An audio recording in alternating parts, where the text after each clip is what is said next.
massive cloud and debt incoming, but you know what? It's gonna be worth something, bro. Exactly. Vince Gang, man. Vince Gang, yeah, aka Prime '94 Togashi Gang. Hakusho, let's go. Hey, man, 94 best year, man. That's a shoot. Hey, that it might be, yeah, it might be a shoot. Might be. Well, you're 95 or 96 gang.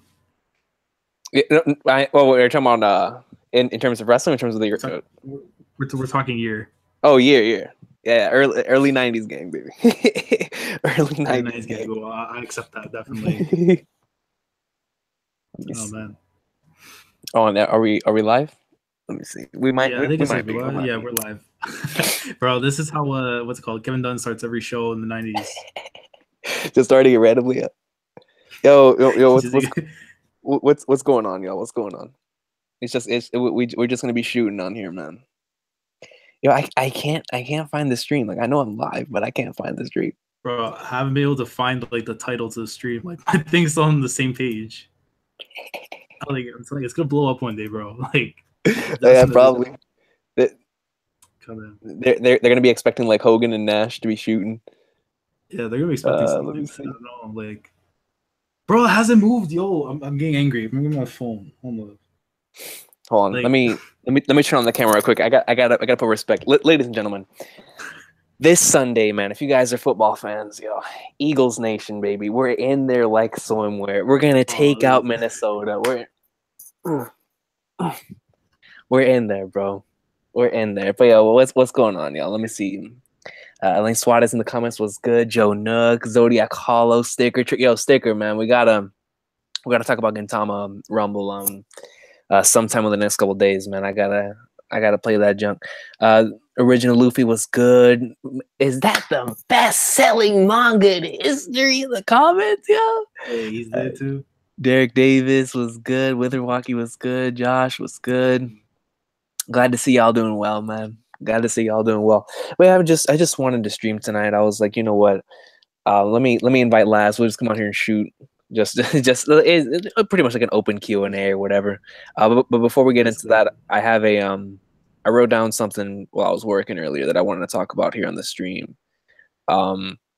About the updates for the current, about how the channel has been. I know you guys have noticed that there's been a drastic reduction in content, and that's just to do with the current schedule. I'm trying to get everything accustomed, trying to get used to everything here in the year for 2018. But for right now, just expect it to stay this way. I wanted to ask if you guys were okay with more non-reaction / audio only videos, because I can do that. I can, on the way home, I do long commutes, so it's possible that I can like record like a little quick discussion and put it out on the channel. As far as like reactions go, it's going to be pretty difficult to keep that going consistently like I was back in, like, let's just say December. But definitely I want to keep pushing out content, man, different types of content here this year. So the current schedule is I still want to continue Neverland, of course. Still want to do My Hero, and I'm gonna have my weeklies, but it's just nothing's gonna be as consistent as it was before, just because of the way that everything's going. Hunter x Hunter comes back next week. Definitely expect Hunter x Hunter on the channel. I actually want to try something this time around to where we do Hunter x Hunter streams. So like beforehand, I wanted to do a Hunter x Hunter version of like the Recons piece, but after doing so many Hunter x Hunter streams, I like doing Hunter x Hunter streams. I like whenever people ask me the question, Jing versus anybody, because then I can just say Jing destroys anybody, and that makes me feel good inside. But because it's facts, Jing does destroy everybody. But That's true. But yeah, like it's gonna be a fun year, man. It's gonna be a fun year, and but just bear with me for the first couple months, because I'm getting used to a new life. Not really a new life, but a new adventure is the best way to put it. A new journey, no question. So just stick with me, and hopefully we'll get some consistency back on the channel. I can't wait to continue reading Neverland and My Hero Academia, especially. But I know that my boy Laz, man, he was talking to me off air about something that he just acquired. I can guarantee you, my boy Laz is about to bring fire content incoming. Late January, early February, baby. We in there. See me got like I'm telling you, bro. I'm taking some notes from Vince and stuff, man. And we're just gonna put WCW out of business in 2018, and it's gonna be lit. Can't wait for that. It's gonna be like, bro. I'm telling you, we're gonna like top 10 like Mario Kart streams. It's gonna be crazy. Like you guys have no idea, bro. It's like, you know, when you have like all these ideas in your head, but it's like you lack like the equipment basically to get to the next step. That's a story. And right now, bro, like yeah, that's what I mean. Yeah, when you start off and stuff, you have the ideas, and then you just gotta take it step by step. But listen, man, when that revenue comes in, when you're working your tail off, and the patience and stuff, you know, from the job, and you know the piggy banks and stuff that you set to the side, like a Motto used to do. You know, the recent episode of Gintama. That's right. Like, I'm so mad. I haven't watched the episode. I have not been spoiled in the recent chapter for Gintama or the one coming up. So I can't wait, bro. Double grade this. Yeah, I'm doing a double two.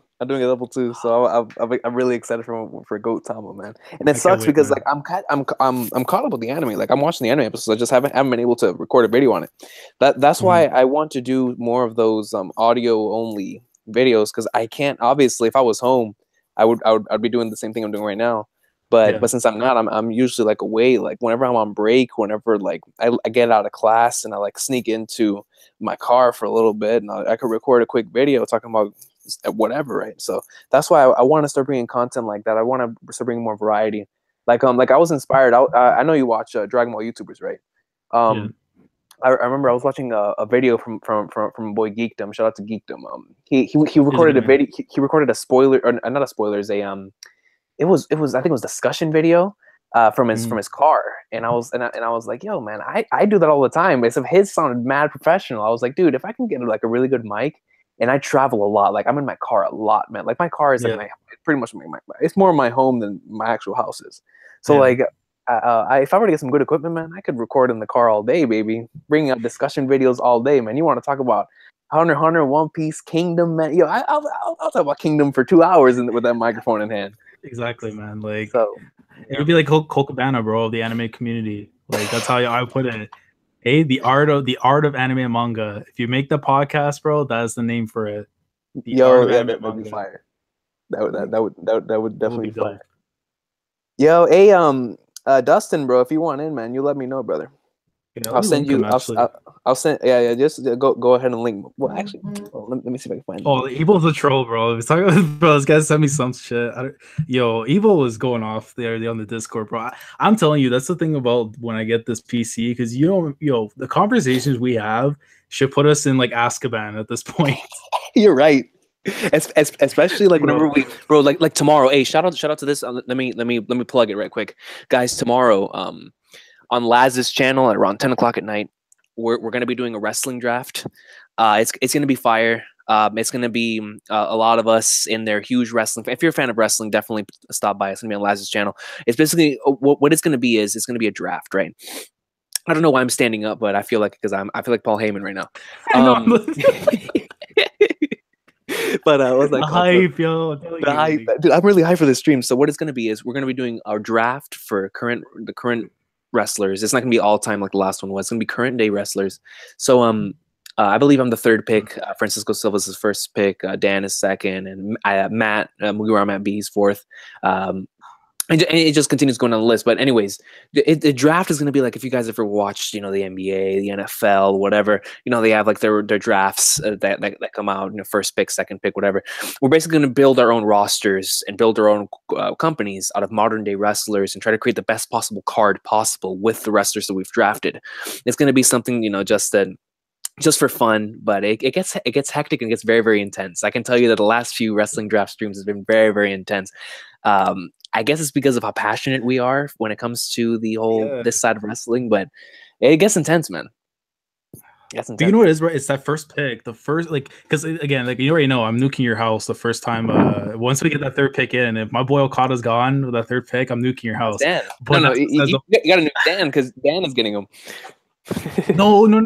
Did you see? Do I want to say it? Yeah, because because I made the group chat to discuss like the plans, and this man said, I gotta say it, but this guy said he's gonna take Braun Strowman with the number 2 pick. Braun? Oh, because of what happened? What?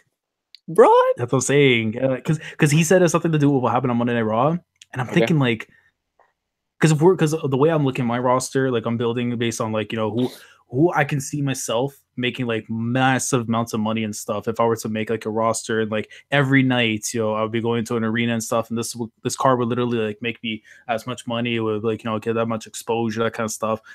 And I can see with Braun, but Braun, the thing is with Braun, like he's worthy of being a first round pick. Yeah. But would he be mine? It would have to be like a second, like at least second or third at best, and that's not bad.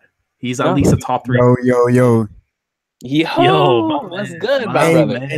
Hey, I just wanted to hop in right quick. I'm gonna hop right out, man. But it's beautiful seeing y'all niggas. Oh my bad, but seeing y'all doing this stream, man. No, you good, bro. That's beautiful, man. I was like, man, now Recon and Laz doing some talk. So I'm about to go to sleep because I just streamed Matt for like 2 hours, but I just had to hop in. I was listening on the way home, man. I was loving it, bro. I was loving it. Yo, but Dustin, before I let you go, because I know you're a Packers fan, bro. Yo, man, Eagles this week against Minnesota, bro. Eagles this week against Minnesota. Hey, I'm hoping so. Please do it for me. I hate the freaking Vikings, man. Get them out. I still can't believe in the way that they won, bro. I truly can't.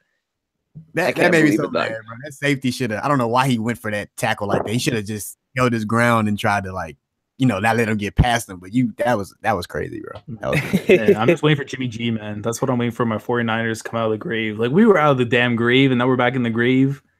And we don't know if we're gonna leave the grave yet. Jimmy G was putting in work, man. Jimmy G was putting in work there at the end of the season. We've been like 5-0 happy streaming, man. Happy streaming, man. Shout out to Last Words, Jim. Shout out to Recon the GOAT. Appreciate it, man. Y'all have a good night. All right, bro. Have a good one, man. Take care, bro. Hey, man, shout out to Dustin, man. Dustin's when I talk about like the guys who've put in the most work and stuff in 2017, I gotta be straight up honest, man. Dustin, like, let me check something. For me, and I spoke with this on so many times, like, there are days where I want to make content and I'm just like, I don't have it in me.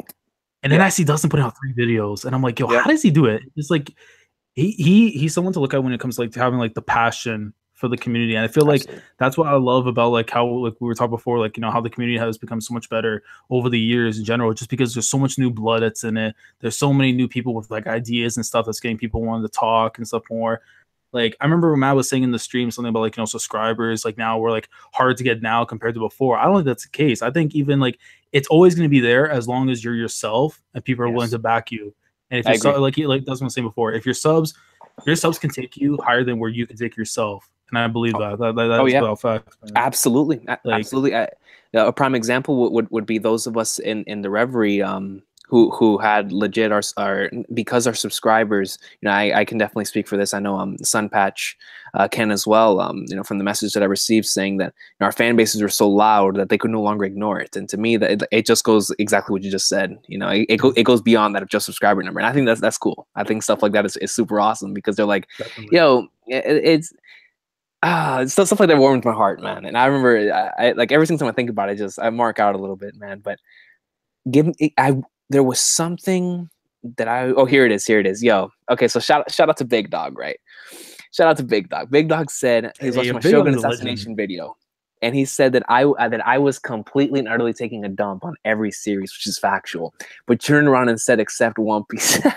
Listen, man. When I read the Shogun assassination arc, I legit was taking it was unintentional because in the moment Laz as a fellow reactors whenever you're in the moment, bro, you start spewing some nonsense, you go back and edit the video like, yo, I don't remember saying this, you know what I'm saying? Yeah. So I completely forgot about that, right? I legit I took a dump on every series. I came back and I said, you know what, man, because I remember whenever I believe it, and I don't want to spoil anybody, but I remember whenever chapter 512 and 13, and as it started getting closer to 514, which is my favorite, 514 to 520 is like the holy grail of manga for me. But as it got closer and closer, and I was like, if this actually happens, and I remember I kept saying that if this actually happens, this will be the first time I ever say anything is better than One Piece, yo. And I remember the end of 513 hitting with the clash. You know what I'm talking about with the clash when they first clash. And I said, Enies lobby surpassed, yo. That's my first time I've ever said that. And then by the time I finished the arc, I was just taking a dump on every series that I've ever loved. And I guess I did it out of the hype and out of the respect that I have for every other series, because I was like, yo, this is the greatest thing I've ever witnessed in my entire life. But I wanted to bring that up because I miss that. Well, they were bringing up. I was gonna ask you because, like, what chapter did you get caught up to Gintama? Like, as soon as you got done Shogun, like, because for me, I got caught up. It was when the Katsura moment in Farewell. In Farewell, yeah, the one where he's in the restaurant without saying too much into it. But that's where I got caught up. That exact chapter. I'm like, yo, like this arc's gonna be late, bro. Reading Farewell Shinsengumi Weekly was good for my heart. And I can speak for Daniel because Daniel's a condo mark. Yes. And there were times that bro, I want to swing a Sriracha even now to the current stuff. I want to swing on site. But back then, bro, I caught up on 526. You know what 526 is, right? Whenever we thought it happened. That thing, yeah. Bro, legit, I don't think I've ever like I don't think I've ever been that mad at anything in my entire life. I legit thought that Sriracha did it, bro. But going back to what you were saying, Farewell Shinsengumi Weekly, it's a special place in my heart because that was my first time reviewing Gintama Weekly on a weekly basis, and it sucks that it's no longer on the channel. On my hard drive, I still have 2 reactions. I have the reaction in chapter 549, and I have the reaction in chapter 544 on a separate hard drive. And I don't know if I'll ever upload them, but it has a special place in my heart because 544 killed me. And I remember I went on vacation that weekend with my family, and I reread that chapter like so many times. If there's one reaction, there's a couple. Like I miss when the Sabo reveal video a lot from the old channel because that was one of the OGs. That was back in 2013. That was like early stuff. Same thing with the Kill la Kill videos. I missed those a lot, and Parasite and whatnot. But one Gintama video I missed a lot is 551 because 551 to me is one. It's to me it's still the saddest moment I think I've ever had, and it's a moment to where I really wish that it was still engraved here in the annals of history, kind of like the latest chapter of Kingdom. Etch your name in history, yo. I really wish that chapter, that chapter reaction would still be here on YouTube, man. Like the 551 reaction has a special place in my heart. And it sucks, it's gone. Yeah, but it's not retrieved anywhere. Like, I don't know where it is. But it's okay. Because in my heart and the hearts of everybody who watched it, we remember the tears. Like you know what? Let me get the volume out actually. I don't know if I have that volume, but at that moment, but let me see. Yo, Laz has his Japanese and Taiwan volumes, man. Man is the GOAT. Because I'm trying to remember, was that during Rakuyo?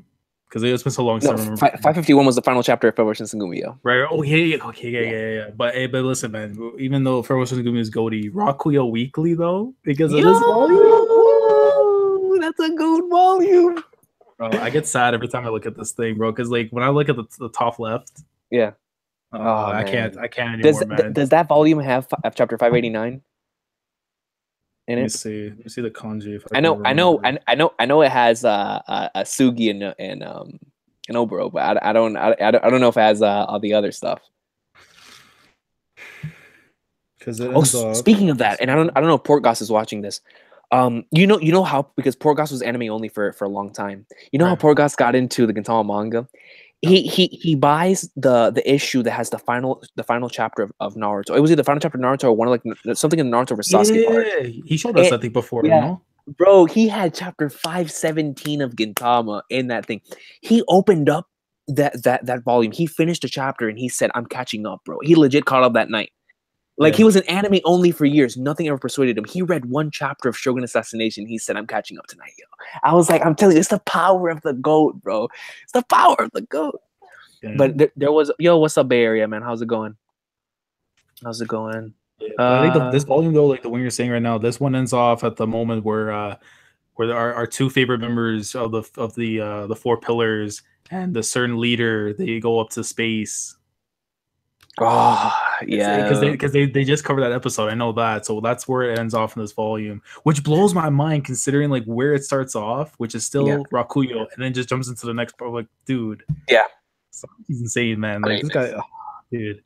Just Weekly Shonen Jump in general, man. This year it has so much potential to be an all-time year for Jump, bro. Like my baby, look at it, bro. My baby. Yo, speaking of that, I got that shit. I got it ordered. It's coming in with my Dragon Ball FighterZ controller. It's gonna be lit. You told me yesterday you're getting a Fighters controller. That's cool. Yeah, it's crazy, man. But like, problem is Neverland's in flames, dude. Here's the thing, man. I want to cover Neverland, but it's one of those series where it's like with Black Clover. I want to wait until like an arc is done before I actually read it. So it's like that moment, like the binge. Because if I have to wait every single week for Neverland, it hurts. I understand. You know, and I read it weekly, and it hurts, man. Like, it's one of those series like I rather like. It's like, again, like I would have to sit back and listen to the Death Note OST or Kaiji's OST, especially, bro. Like, hey, man, shout out to Terrell, bro. He's been putting on that Kaiji greatness and stuff. Like, I miss Terrell, man. Yo, what's that called? Silva's a troll. I don't know where he is. I don't know if he deleted it, but he posted Blue Gilly in the. Yeah, that guy is sick. Let me ban this guy. That is low key one of the funniest things I've ever heard. I still can't believe that came out of Ibrahim's mouth. I'm so angry, bro. Like, yo, this man actually posted the picture and everything on Twitter. If you guys ever go and see that, yo, Quentin, bro, what's good? Yo, go Tama, man, go Tama. I gotta ban Quentin. Quentin was like praising Ohan. Give me a sec. Wait, hey, man, listen, Ohan. You can praise Ohan on this channel, bro. You can praise my boy Ohan on this channel. Hey, actually, speaking of Ohan, I did not notice because I was so focused on the fact that in the last chapter, and I'm gonna delve into minimal Kingdom spoilers here, but I want to talk about the latest chapter for a second. Sure. When it comes to the last chapter, I focused so much on the qualities of Shin's leadership that I didn't even notice how the impact and the significance of that Ohan panel. I like whenever I receive the comments saying, "Yo, like that's actually like a big part of his character development." Like he actually didn't take a crap on Shin for the first time for his opinion. I was like, "Yo, that's a good point." But I did not notice that. Yeah, I mean, I noticed it myself, but I'm like, it's a thing you notice, but I wouldn't call it development right away. I feel like that's something like he should have just already. Hey, shout out to that Modern Warfare 2. Hold on, bro. Greatest multiplayer game of all time. Hold on, let me with the camera. There we go. There we go. There we go, baby. Godly. But let's go. But like, I don't know. I feel like it's like, I think if you're an Ohan fan, you're gonna hype that up as much as you want to the moon. Because, like, you know, again, I will always slander that man's personality and like how much he's like, I don't call him like a mindless Vegeta, but he's kind of like just one of those guys that just feel like he doesn't show enough of himself. And I get maybe that's just part of his character. He's like stoic and stuff, but listen, man, when you slander the guy who gave the clout for your family, yeah, man, that's not easy to respect. And then just like his personality in general, like it's so tough, man. It's so tough when you have Moten, bro. When you have someone who's like the Shawn Michaels, bro, he's Shawn Michaels of that trio, man. You have like him and Shawn. That's true. I would say Shin is like, I would say he's Triple H. Shin is Austin. For what that, yeah, he's Austin. Yeah, he's Austin. Ohan, it's like Brett. He could be Brett. He kind of gives off that Brett type of vibe. Because like he has kind of like the pride in the family type of thing, kind of like the hearts. So, yo, but Moten being Sean fits. Moten being Sean fits. Shout out to the Volume Cup. Volume Cup. Is he out there? Is he out there with Sunny at the British pay-per-view? It might be, yo. It might be. It might be one of the greatest pay-per-views of all time, yo. Especially if it's in 2000. Let me see. I saw. Yo, Mr. X Reacts, man. How's it going? Dang it, I'm trying to find. There was a comment from Shrek Savage, my boy. Oh, he says, Recon Last, should I read the manga or watch the anime of Gintama? For Gintama, right? For me, anime, bro. Yeah, watch the anime. Because the thing is with the anime, it's like because again the voices, the OST, the art animation for the fights, especially what we're gonna see in this arc, man, finally being adapted into the anime. There are moments, man, I cannot wait to like just you hear the voices in that, like, yo, my boy Takasugi, dude. Like, oh my god, like I can't wait, bro. There's like one chapter, man, that after I spread that chapter, I'm like, yo, I gotta start covering Gintama on the channel. There's just no way, man. Like, bro, go Tama, man. Listen, man. The fact that the legend himself voices. Listen, Sugi by himself is already like one of my favorite characters ever. But definitely. The fact that he and Dio share a voice. The fact that Dio and Takatsugi share a voice, yo.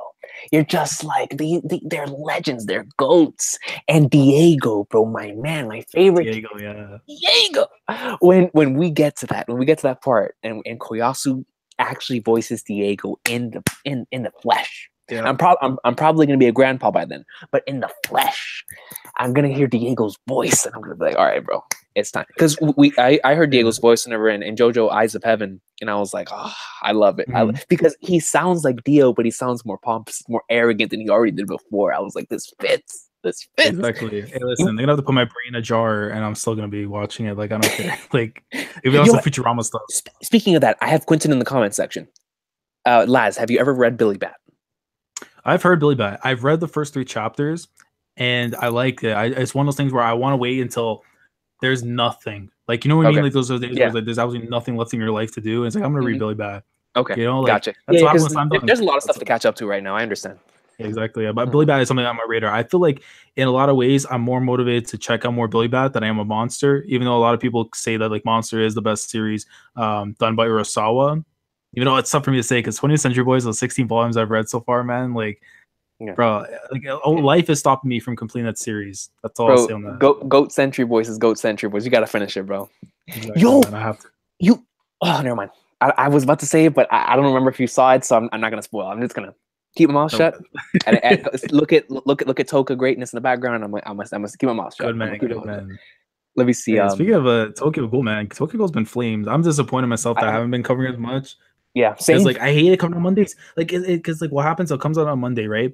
I'm at work, and the first thing you see, man, is like Quentin, like talking about Tokyo Ghoul, and it's like at that certain point, man, you want to ban him for being an old Hantar, but after that, man, I don't know. See, for me, I never get spoiled in Tokyo Ghoul, thank God. I'm behind 2 chapters, but the thing is that on Mondays, the great thing is Tokyo Ghoul's on Mondays. My Twitter feed is completely filled with wrestling on Mondays. Like there is nothing but professional wrestling. When I log on Facebook at night, all I see is wrestling, and I'm like, all right, I am safe from spoilers for everything. That's how my Mondays and Tuesdays go. That's why when a series comes out on Monday or Tuesday, I am good because YouTube, Twitter, and Facebook are all filled with wrestling. And I guess that's due to who I follow, but thankfully I never get spoiled on either Kingdom. Well, when Kingdom comes out on Tuesdays, or on either Kingdom or on Tokyo Ghoul, because like the entire thing, I'll just see some random. Like the other day, bro, I sent Ebo. You remember how we were talking about you, me, and Silva and Ebo? We were talking about the recommendations that come up at times when it comes to the shoots. Oh, yeah. Bro, tell me how a Russo shoot came up about women's rights or equality in my sub box, or in the recommendations thing. So I screenshot it and I sent it to Ebo, and I was like, Ebo, bro, I haven't watched this video, but I can guarantee you it's gonna be funny just because it's Russo. Just because, bro, he has the most insane. I gotta talk to the guy one day. I just gotta sit down and talk to the dude. He's insane. You can't give them rights, bro. You know they don't. We have 2 hours, bro. They don't need 5 minutes, bro. Like I'm telling you, I don't know how to introduce Ebo on the stream. Do I call him the Dark Vince McMahon or the Dark Vince Russo? What do I? You call him Dark Russo. Dark Vince. Just say Dark Vince. We don't know which Vince. Yeah. Dark Vince. Dark Vince. Let's go. Yo, Money Marsh. What is going on, my friend? What's going on? Yo, somebody just brought up the GOAT though, bro. Hold on, man, because Jim Cornette. No, somebody brought up a legendary MVK battle. I'm just gonna say that. That's all I'm gonna say. MVK from yeah, you know what I'm talking about, right? The 6-star classic MVK. MVK, baby. Yo, Strahd Gamer. I think. Yo, Strahd, you're like You're really, really close to catching up to Kingdom, right? Because I've been keeping up with your tweets. If I'm not mistaken, you're like in the 400s, like mid 400s, right? That's some greatness right there, man. That's some stuff that I love catching up to.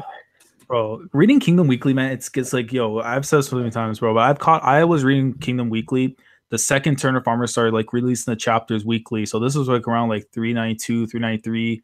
That person's flashback. Yeah. If you remember, that was when I got caught up weekly. And waiting every single, bro, it was a disaster sometimes. Like in 2014, 2015, where like, you know, you're gonna get a chapter for like a week or two, and then I'm just here like in this chair, like, yo, what do I do? Yo, what do I do, man? Like, I don't want to read all the greatness, even though like there's some nice stuff going on. I'm like, yo, I need Kingdom, and then, bro, and then the 400s, the 400s are godly. 400s, bro. That's what made me start the channel, man. 499.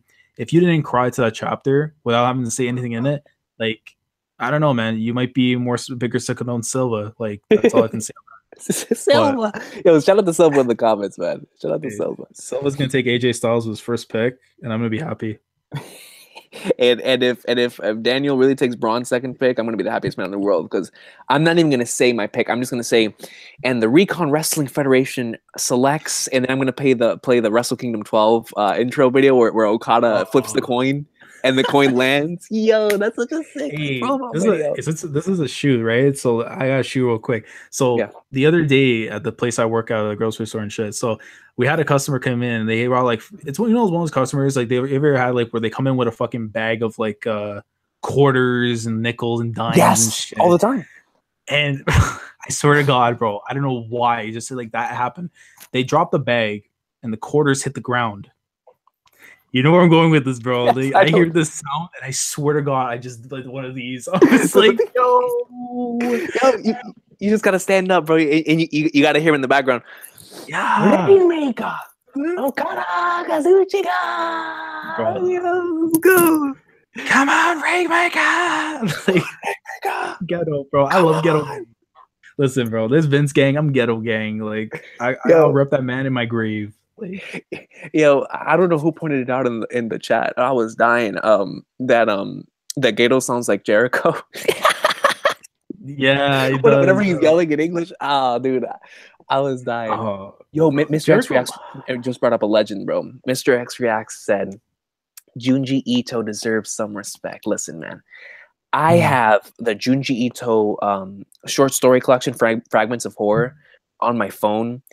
I love that man's work. I know I've said this before on the channel multiple times, but there's only a few pieces of manga material that have truly spooked me. Like in terms of a spooking standpoint, like the Hanged Hill and 20th Century Boys comes to mind, and some portions in Billy Bat, just because of how real it felt. But Urasawa just in general. But Junji Ito, man, the way that he does horror truly does spook you a bit. Like because it's really grotesque. The way that he draws things really takes you back, and you're like, whoa, it's crazy. Like Uzumaki was just something unforgettable. I have not read Gyo. I read the short stories in Gyo, like I forgot what it was called. It was the one with the holes in the walls. Man, that's such a good one.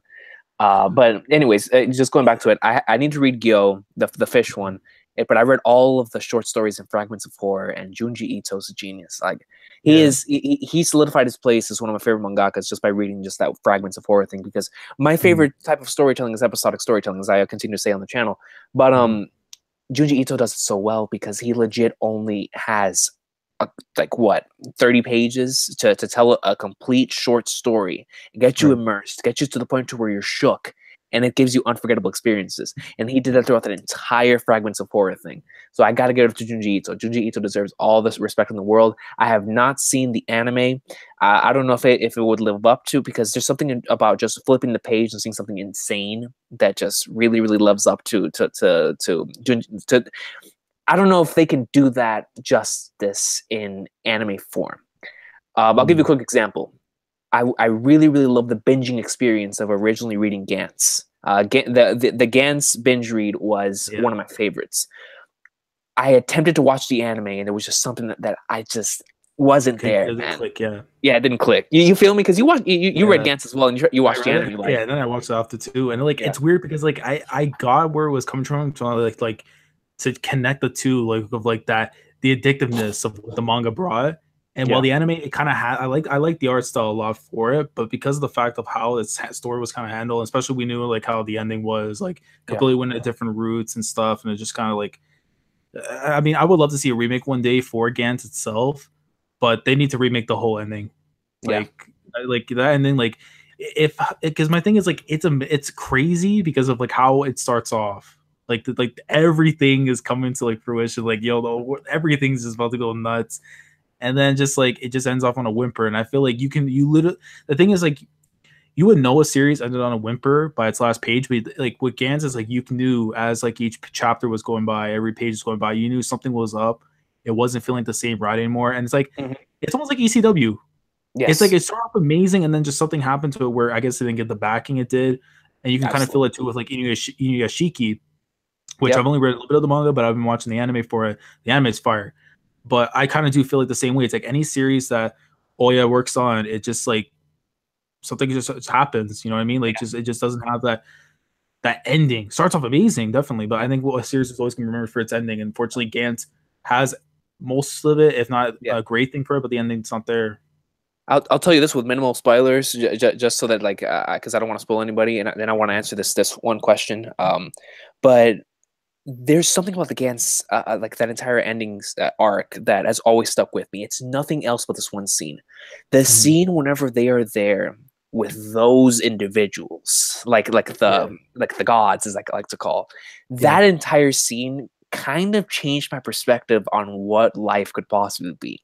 I don't remember where I was in that time and place, but whenever I saw that, I said, I know that I've read the "this is a dream" thing so many times. I'm a Final Fantasy fan. Like I know this is a dream story. I know that the controlling of people's destinies stories, but Gantz did in such a way that I'd never seen it before. Controlling somebody's, I'm not gonna spoil it. I don't want to say it anymore. All I'm gonna say is that Gantz did it so well in its concept that sometimes I say, you know what? It may have had like an ending that is unforgettable, or I'm sorry, an forgettable ending.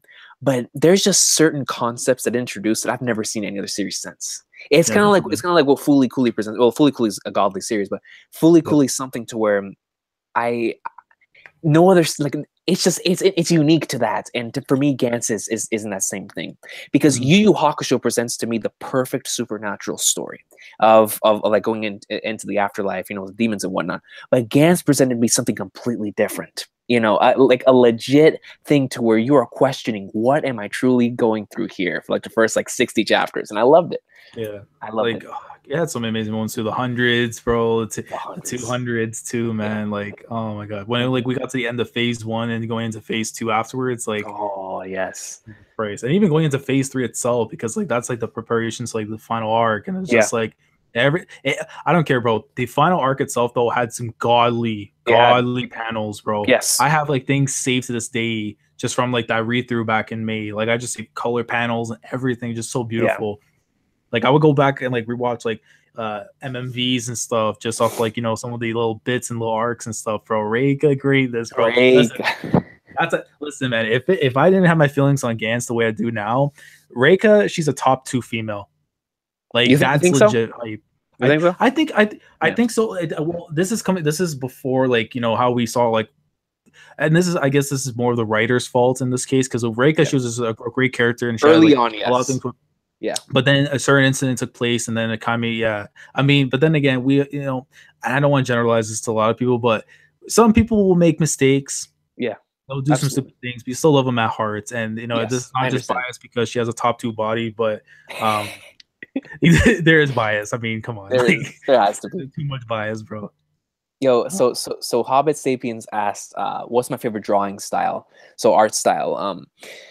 Yeah, this is a tough one because when I think about my favorite art style, I kind of have separated between anime and manga.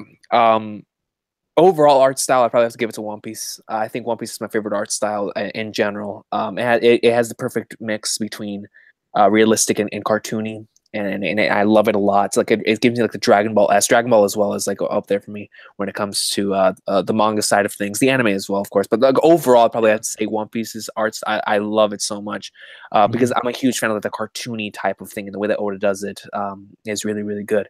But when it comes to anime, it's hard, man. It's hard because I probably have to go with.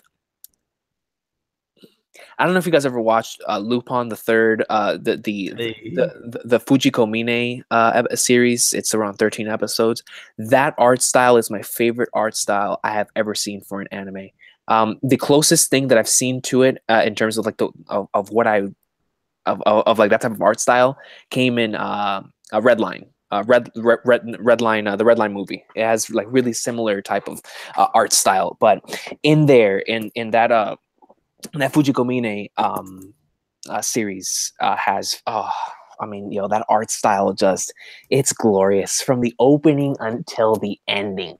The opening is so visually appealing, like in just the way that it is. And the actual series, the way that everything flows, the way that it looks, it has that Naoki Tate type of freestyle movement. Like, I love good art. Don't get me wrong. Like Yu Takahashi, man, my boy has been going ham on Super. Like, I love good art when it comes to animation, but there's just something about the free flowing movement and like kind of like the way that Gainax does it with like Fooly Cooly, with Gurren Lagann, with Evangelion, like that free flowing type of animation. I just love that so much. But just sticking to strictly art style, One Piece overall. But when it comes to anime, I'd probably have to go with the one from the Fujiko Mine series. That, oh my god! And then another one, bro, Sui Ishida. Look at this Toka, bro. Look at that Toka up there, man. Yes, Sui Ishida said. Man, there's so many art styles I can see myself too. Like, I even now, like, I know, like, I slandered it before, and I'm in the mid 500s for it, bro. But Detective Conan has some amazing goddamn art, bro.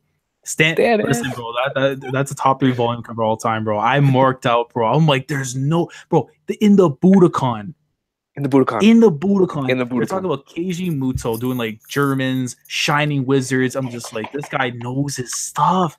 What do you mean? What do you mean? Shining Wizard. And then just like the case itself, bro, that they were covering, I all biased, bro. It's a top 5 case just because it's wrestling. Like, it was just so damn good. And it's something that like only like people like me and you, like who watch wrestling and stuff, we would understand that case so well because of how they're trying to portray it, the reasons why that they went down the route that they went to cause that crime or do whatever they did in that time point. And it's just like, we could relate that to the actual wrestling business. Like, bro, like they were like hinting towards like Bruiser Brody, the whole stabbing. What? Wow. Yeah, they brought up Brody, bro. I'm like, yo, Brody. Wait. So the mangaka of Conan must have been a mark for these for Brody, for Stan Hansen, like, and possibly Bradshaw whenever he was in his prime over there in all Japan. So that means he must have he must have been one of those guys that just love the heels then, because I would have expected Misawa, Kobashi, Kawada, one of those guys, right? Well, the thing is, Hansen on the cover, bro. Yeah, because the thing is, I think he wrote. Well, the thing is, like, I went back to look at the volume, and I guess in English it came out in 2002, but I guess like in the time it was like 2000, and that's around the time when like Misawa had already left All Japan. So I'm guessing like he didn't put him there because then it's like, if no disrespect of Giant Baba's wife, but that woman's like a witch in wrestling business. So to Misawa in his grave, he even knows too. That's a fact. Yeah. But can you imagine if he did that in 97 or even 94, bro, and just had like Jumbo Taruta, bro? That's bro. Speaking of that, yesterday I watched Misawa versus Taruta. September 1st, 1990. It was the match for the #1 contender ship. Right. The clout from the moment that thing started, the camera panned. It was like a classic 90s presentation. So you had on one side, you had Misawa getting ready. On the other side, you had Jumbo getting ready, yo. All you see is the camera pan out like it's a rainmaker. You hear the crowd marks out. You hear the Misawa chant for at least 5 minutes. In mid Misawa chant, you hear Jumbo's theme, bro, and you just see that entire arena. And the way he walks to the ring is so goat, right? Because he walks to the ring like he's Takamura, bro. Like, he walks to the ring all the way from the back. He's looking around. He's just like, yeah, bro. It's like he's the man. Yeah, dude. And I love the chants that the crowd does for him too. Is like go, man. But oh my god, bro, All Japan has too much clout, bro. Like in the early 90s, there was nobody touching them from a wrestling standpoint, and just like, bro, they're selling out the Budokan. They were selling out the Cork and Hall. Bro, I still remember there's one match, and I remember the gymnasium itself, the Sendai Gymnasium, because Kobashi had one of the greatest tag team matches of all time, bro. Him and Kikuchi against Furnace and Crawford, bro. Like, bro, it rings my bells, bro. That's when he did like the Golly moonsault, and then they go, I'm like, yo, the Japanese wrestling, bro. I'm telling you, it's like, because I know people, they'll shit on the American wrestling and everything for it, but I think it's like, especially now, definitely anyone can watch wrestling of any product now, especially in Japan. Now it's like, we're seeing with Chris Jericho, like, and now him being there, like, even though Kenny Omega, I feel like has been that guy from the North American aspect who's kind of like, making it more popular and stuff, getting more people into it. But Jericho, I think definitely, because of his ties to, Vince and WWE, and especially now with Kadani wanting to bring more guys from WWE, because dude, the next person I want to see is Batista. If Batista doesn't come back to WWE, can you imagine him going there? Him versus like Ishii or something, bro. Yo. Like, oh my god. Like that would be crazy. And then like again, the dream match, bro. Brock versus Shibata.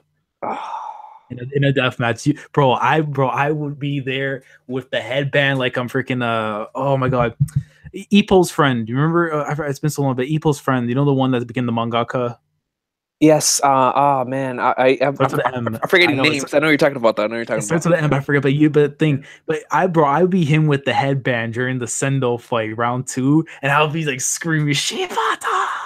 Like I'd be there, bro. Like screw Brock, screw Vince, gang, yo, let's Ghetto gang, and he'll be out there, bro. Takeover shirt on and everything, bro. It's gonna be crazy, dude. For Shibata, I would too, man. I love Shibata, man. Let me see, yo. Umizawa. There you go. Silva said it. Umizawa. Oh yeah, Umizawa. Hey, shout out to Silva, man. Hey, Silva, bro. If you ever want a link, man, you already know I got you, my brother. Yeah, let me see. Oh, bro, it's past his bedtime probably, and camel spiders. They wake up at camel spiders.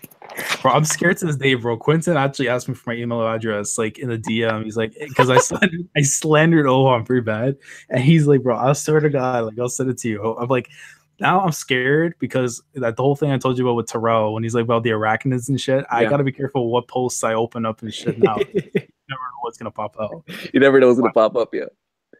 Let me see. Chamarks asked us who you got winning, La Sombra or Johnny Wrestling. For me, man, I'm a Johnny Wrestling mark, yo. Like when I saw him live, I said this guy is truly something special, man. Johnny Wrestling, and I can't wait for the Psycho Killer to come back. But Johnny Wrestling, man, is the pure baby face, bro. He is exactly like how Dragon, not like how Dragon is, the pure baby face that you just want to root because you want him to succeed, yo. And La Sombra is so good. I mean, he is you can watch him in the ring, man, and you just be marveled. But from a standpoint of like who would I pick in that match, it's Johnny Wrestling. Johnny, man. Like Johnny, it just is like, and maybe because I'm the bias too, because like I got to see the guy wrestle against like Kevin Owens, man. I'm not gonna say Steve, bro. Owens, bro. I got to see this guy wrestle in a goddamn like little arena that holds like 100 people. And that Mr. Wrestling, just Johnny Wrestling, bro, is gonna be something special. But like, I can't, bro. I'm gonna be like half an hour late to that takeover next week, but I don't care, bro. I have to be there to see Johnny hopefully win the title. Because could you imagine it? He wins the belt, and because they signed Candice and stuff, Ciampa's gonna come back, and they get that rivalry restarted. Bro, if Ciampa did not get hurt, because honestly, if I wrote that storyline, if let's say Johnny was the one that got injured, I would have had Ciampa win the title.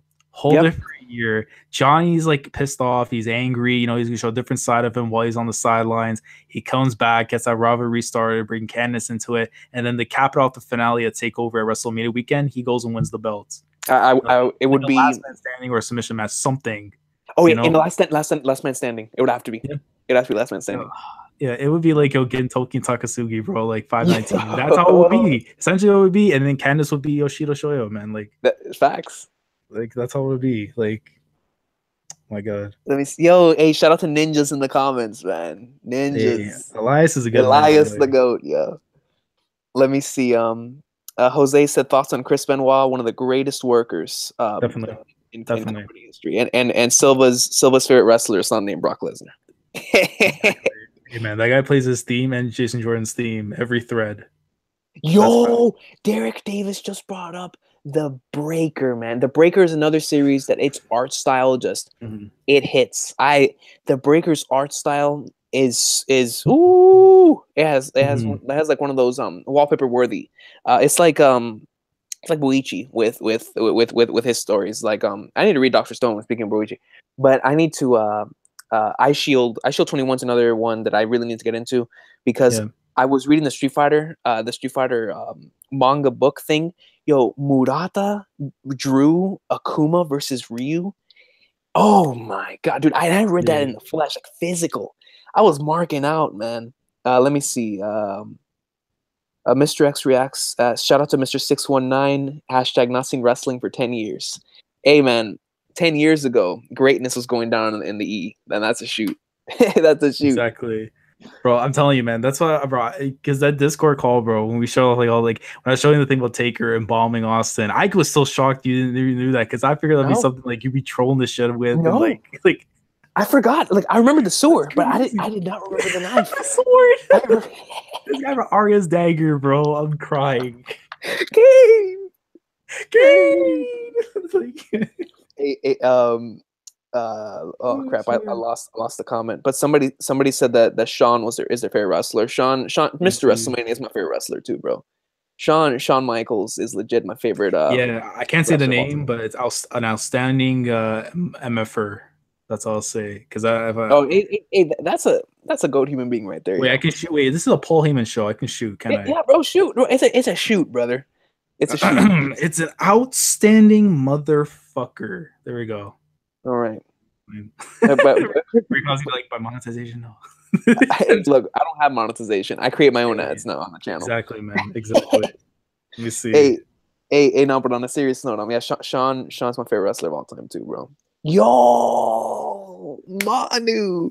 Shout out to Saiyan Z3 in the comments, man. Shout out to Saiyan Z3. Yo, Manu, bro. One of these days, whenever Gintama's ending, man, or because I'm doing a stream when Gintama ends. I'm inviting all like the Gintama tubers and whatnot. I gotta have you in there, bro. You were always the OG to me when it came to Gintama, man. You and Zoro, bro, and Panda, like I really thank y'all for talking about Gintama all the way back then, man. And I'm looking forward to whenever everything's all said and done, that we can have that stream and look back on everything, because I'll never forget whenever we went through that journey of catching up to Gintama and.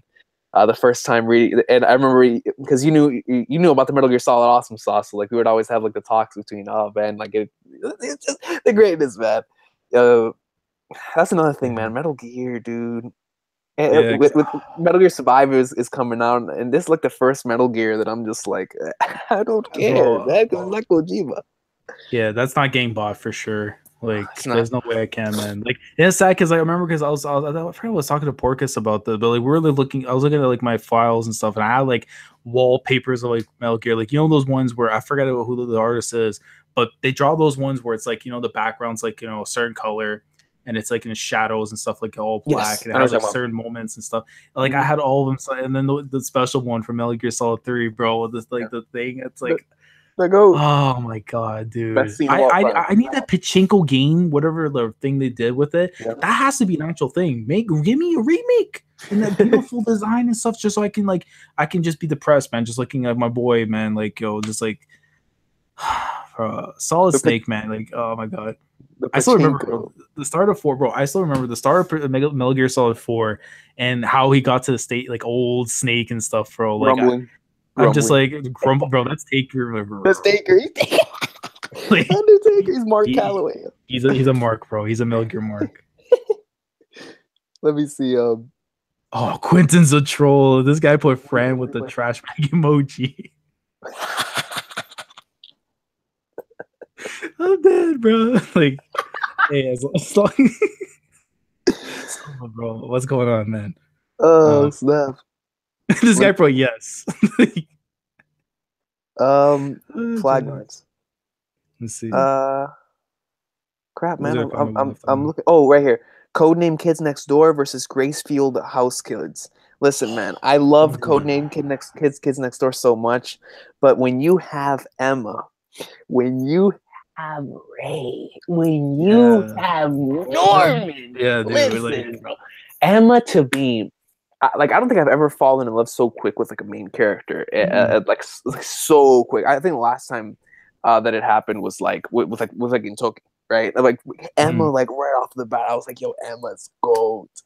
Emma is gold." So for me, it's hard because nostalgia wants to say Kids Next Door. It was so. I mean, that series has the sunglasses, Nigel, bro, the sunglasses, bro. And that's Kurt Angle's favorite character ever, man. Because the ball people on the map. The bald. That's what I'm telling you, bro. Think about it, bro. You're 8 years old, rocking a bald head, and you're doing your thing, yo. Like that takes a lot of guts.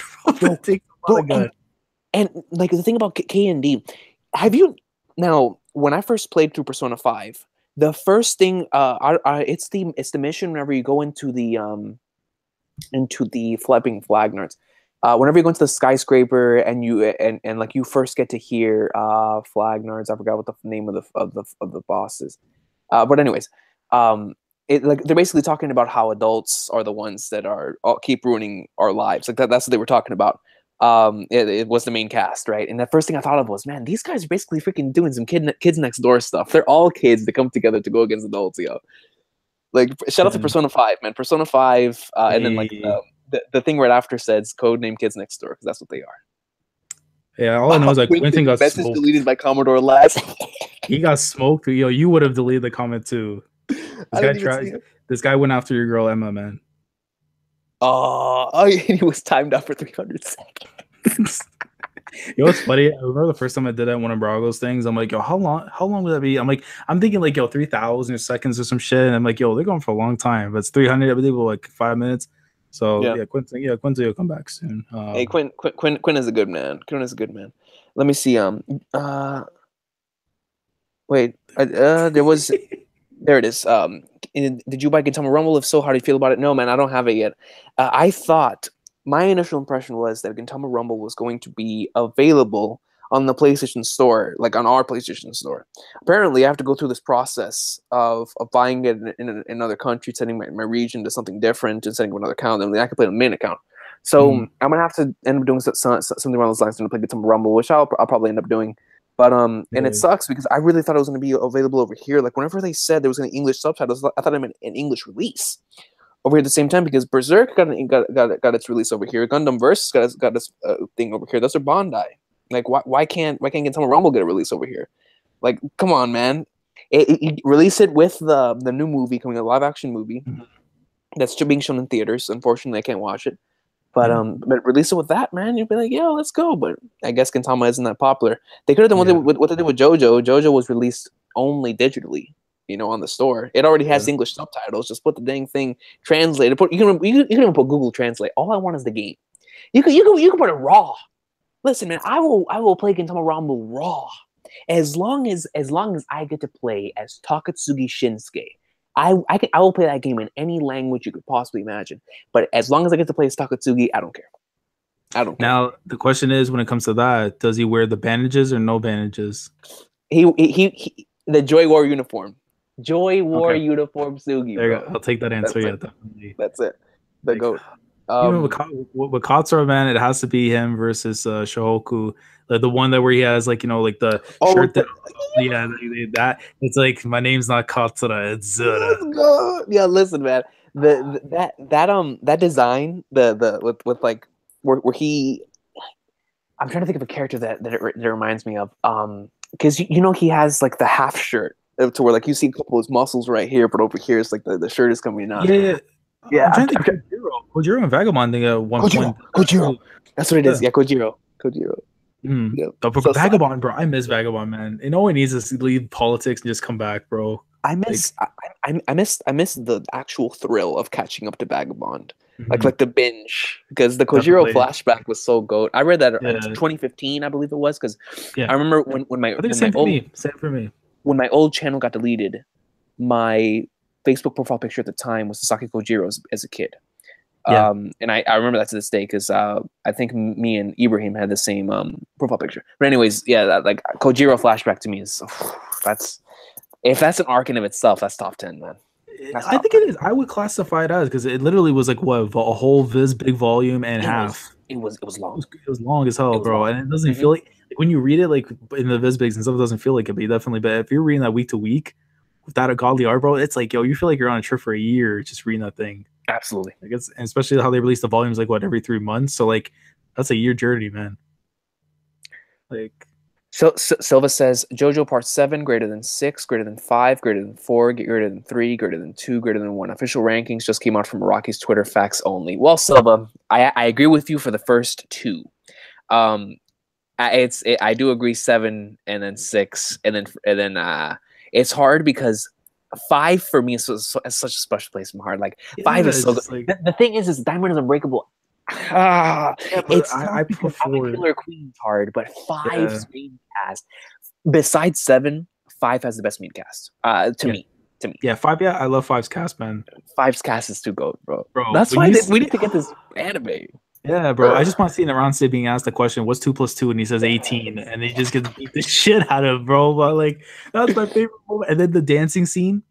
Oh yeah, the dancing scene on the boat, bro. I remember I went and I was looking up it was a new Nujabes song, and somebody put World's Rhapsody with Narancia, with Fugo, and oh my god, for the last one, but the man with the guns. Oh yeah, one Sex Pistols. Or missed him. Yeah, and they had like all them dancing and stuff in like the all-star battle, like the little dancing thing, and they lit to the song. I'm just like, yo, man, Part 5, God love, yo, Part 5 is gold, bro. And King Crimson, like but shout out to, I don't know if you ever, you probably heard this YouTuber NZ Anime Manga. Oh yeah, of course. Yeah, that's my boy, bro. He's like my inspiration pretty much when it came to YouTube. Like when I first started like watching content stuff, that was my boy, and like good man to heart. But he is because of him. Because I remember like before I was so like I didn't understand King Crimson. Like anyone's not gonna understand King Crimson. That ability is just like like how John Cena kept to the top of WWE. Like I don't understand that. So he used King Crimson. But he put a video out. I don't know if you saw, but like he put a video like explain King Crimson and why Part 5 is actually a lot better than like people give it credit for. And phenomenal video. Like if you ever get a chance to check it out, like check it, because like he really goes in depth with like King Crimson's ability and stuff, and like the whole lore and that kind of stuff. Like it's pretty dope. I'm still stressing this tweet. This man said facts from Rocky's Twitter only. Bro. Yo, Random Boredom Productions. How's it going, my friend? Glad to see you here in the stream. I saw a comment from Mr. X Reacts. He was talking about, oh, here it is. What's the best anime game that's not a Dragon Ball game? I'm glad he said that, because for me, all my favorite anime games are all Dragon Ball games. So let's think about this. Favorite anime game that's not a Dragon Ball game. I'm just gonna throw out a few that I absolutely love. I absolutely love Naruto Clash of Ninja 2. That's just a personal favorite. Naruto Ultimate Ninja 3, another personal favorite. The One Piece the original Unlimited Adventure series. The first part, Warriors, has a special place in my heart. The One Piece Game Boy Advanced game is another really good one.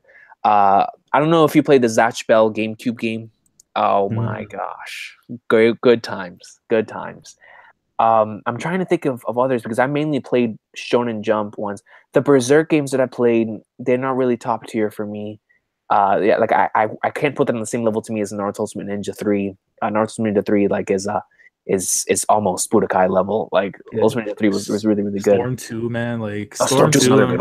Those first one my brother got in the Storm series, and that shit was just so damn good, man. Like that was that's what I love with the Storm games, is the cinematics are just like, especially for Storm 4. I don't care when it says, bro. I love how the manga did it. I love how the anime did it. But the game itself, bro, that was just like a whole different experience. Like you're just out there, bro. It's like like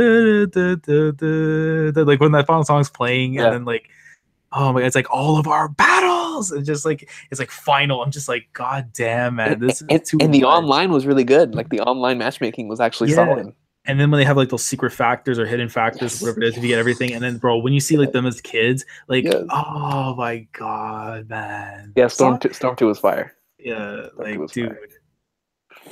That's really, really tough though, because I'm trying to think back to like other anime games.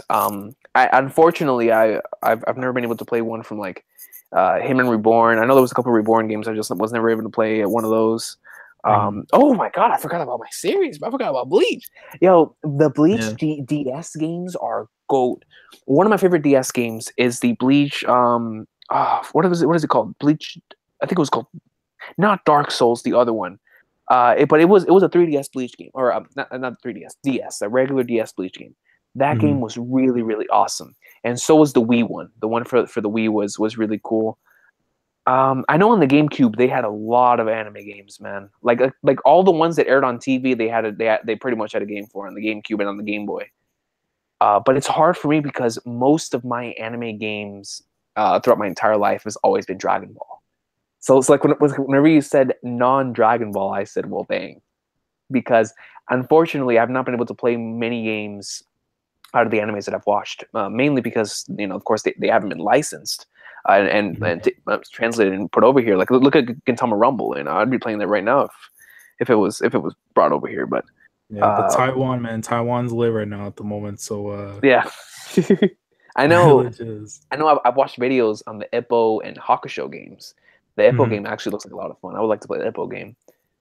But aside from that, man, like I mainly play like the mainstream games that you could get.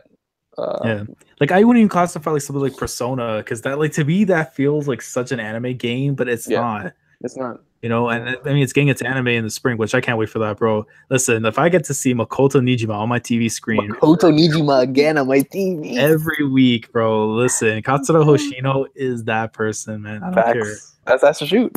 That's a shoot. Like, I'm sad that Hoshino's not going to be for Persona 6 whenever that does come out. You know, probably when, like, you know, in my 30s or something. But yeah, I can't wait, man, because like Persona 5 was just godly. And then if you ever experience the other ones too, man, like 4, I have to put so much respect on, because like just as a setting and gameplay and just like it's godly. But Persona 3, I still gotta play. I already know how much I hype that. Bro, I'm just telling you, man, that when you get to the end, like you told me the P3 is Metal Gear level. That's all I needed to hear, bro. That's when something is Metal Gear Solid level, I know it's gold. Yeah, bro, like I'll say this, right? The gameplay for it, I think, is the weakest between 4, like, you know, 3, 4, and 5.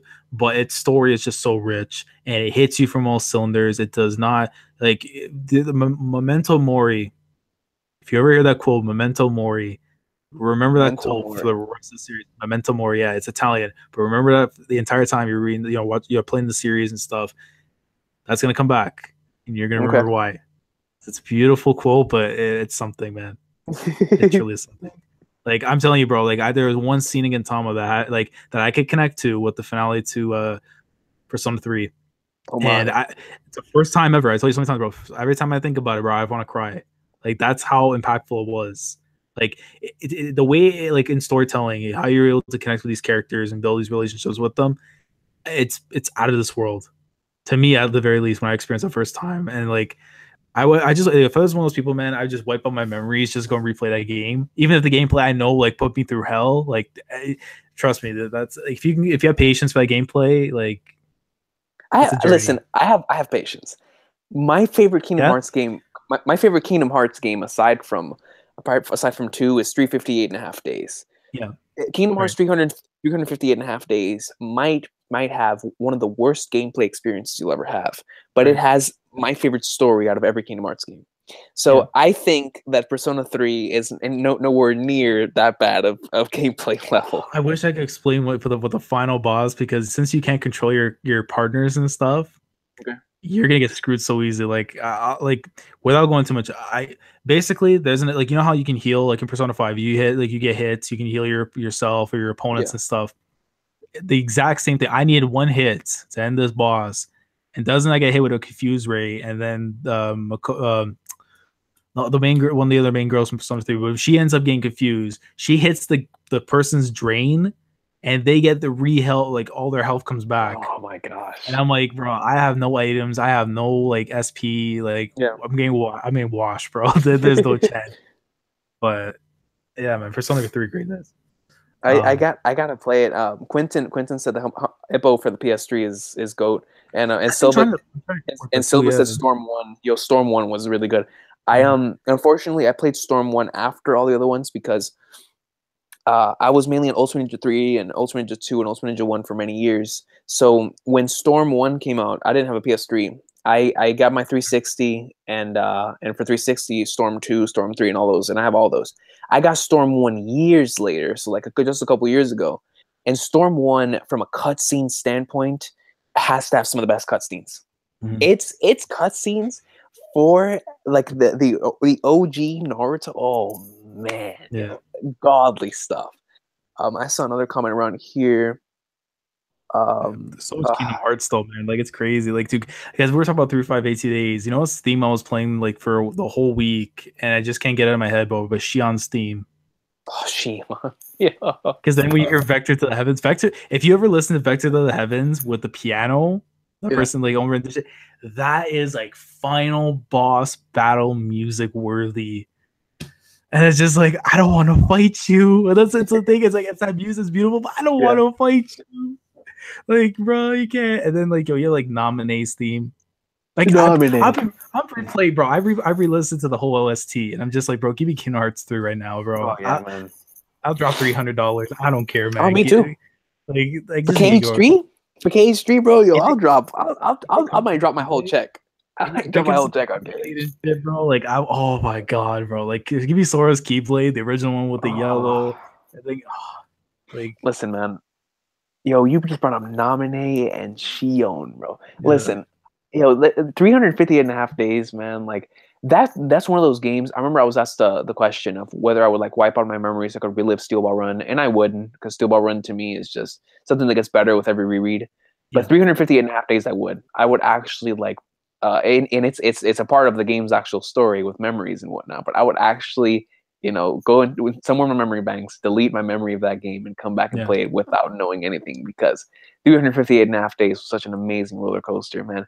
Like KH2 to me is still the best overall completed game, man. But Roxas, Axel, and Shion, that to me is like the Gyro, Johnny, and Diego of Kingdom Hearts, yo. Like I love it so much, man. See you soon, buddy. Like, yo, whenever I see you soon, buddy. With the ice cream, bro. With the ice cream. Oh my god, now, bro, I get sad every time I look at a popsicle now. Like, me too. It's just. And at a ledge, like on like any ledges. Look at anything. Lagnards. Yeah, I'm like, I don't want it. And then like, why? And I'm like, I'm just thinking of Axel, bro. I'm like, oh my god, Lee. No, I should say Lee. Yo, someone just said, Recon, did you read Siren? Hold on, bro. Hey, I'll be right back. Lads, hold it down for a sec. Yeah, definitely. Because you already know Recon has Siren, but I actually have Volume 1 of Siren myself somewhere on my collection. But that's crazy.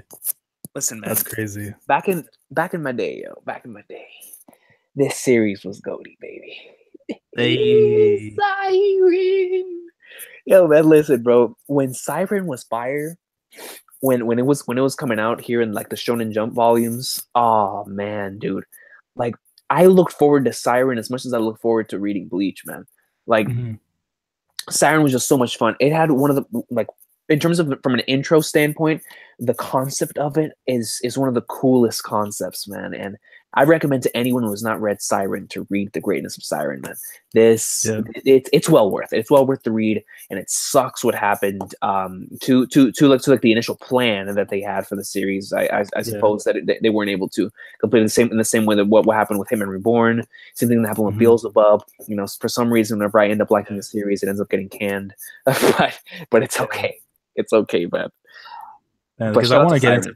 Yeah, I need to get into Siren because I remember I had the first volume and I read it, but it's one of those series like, I mean, like I doubt I'm gonna own the entire series. Like how like Opart Hunter, like I need to own Opart Hunter, but like with Siren Man, like Siren, Beelzebub, like I read I think of the first like 20 chapters of Beelzebub and it was nice. You know, but I gotta find like once I get done with Slam Dunk, you know, once I get caught up with Conan, because bro, Conan's like I can't do anything else but read Conan. Like there are times I'm just like trying to find time, you know, like it's crazy. Like I haven't done that since like One Piece and Kingdom, like One Piece in 2012, Kingdom in 2014, like 2018, bro. I'm doing a Conan, like it's crazy. But Siren Man, like I've heard so many good things about it. Like it's good, it's good. I just you'll see when we read it, man. But yeah, you brought up. Hold on, somebody said Recon SPR Kingdom Steel Ball Run. I love Kingdom. Kingdom to me, it has a special place in my heart for so many different reasons. But Steel Ball Run legit is like it's a life lesson, man. Like Steel Ball Run to me, like I remember back in the day saying that 20th Century Boys is the greatest completed story. And I have to say Steel Ball Run is, bro. Like Steel Ball Run to me. It's up there with like Gintama, man. Like it's just if the series was translated and released over here, I would own the entire thing. I might even own 2 of every volume. And listen, I'm a Kingdom tart. I love Kingdom, but Steel Ball Run. Every single time I reread this series, not only does it get better, not only do I connect more to the characters, not only do I get more life lessons out of it. I think the most important thing is that from a writing standpoint, from getting inspired in my actual passion in real life. I'm actually grateful for the fact that I was able to read this. I'm grateful for the fact that Rocky wrote this. When I sit down and I think about what I want to write, my very first initial impression, aside from writing something like Futurama, is writing something like Steel Ball Run. 95 chapters of getting your point across. It's I don't know. It's hard to explain. It's hard to explain without spoiling, but Steel Ball Run to me, and I hate hyping it up because I know a lot of people are anime only. They're like, oh, whenever you get to it, because Steel Ball Run is a slow start. They're gonna be like, oh, I don't see what's so good about it. But trust me, man. Yeah. SBR, it is truly a journey. You want to talk about an adventure? You want to talk about how Part 3 was an adventure to go from Japan to Egypt? You want to talk about an adventure? Steel Ball Run. That is a journey. That is an adventure, yo. That is an adventure. Hunter x Hunter has an amazing, thing with Gon and Killua. Johnny and Gyro are the two great. I mean, yeah, that's a duo. The story from those two's eyes.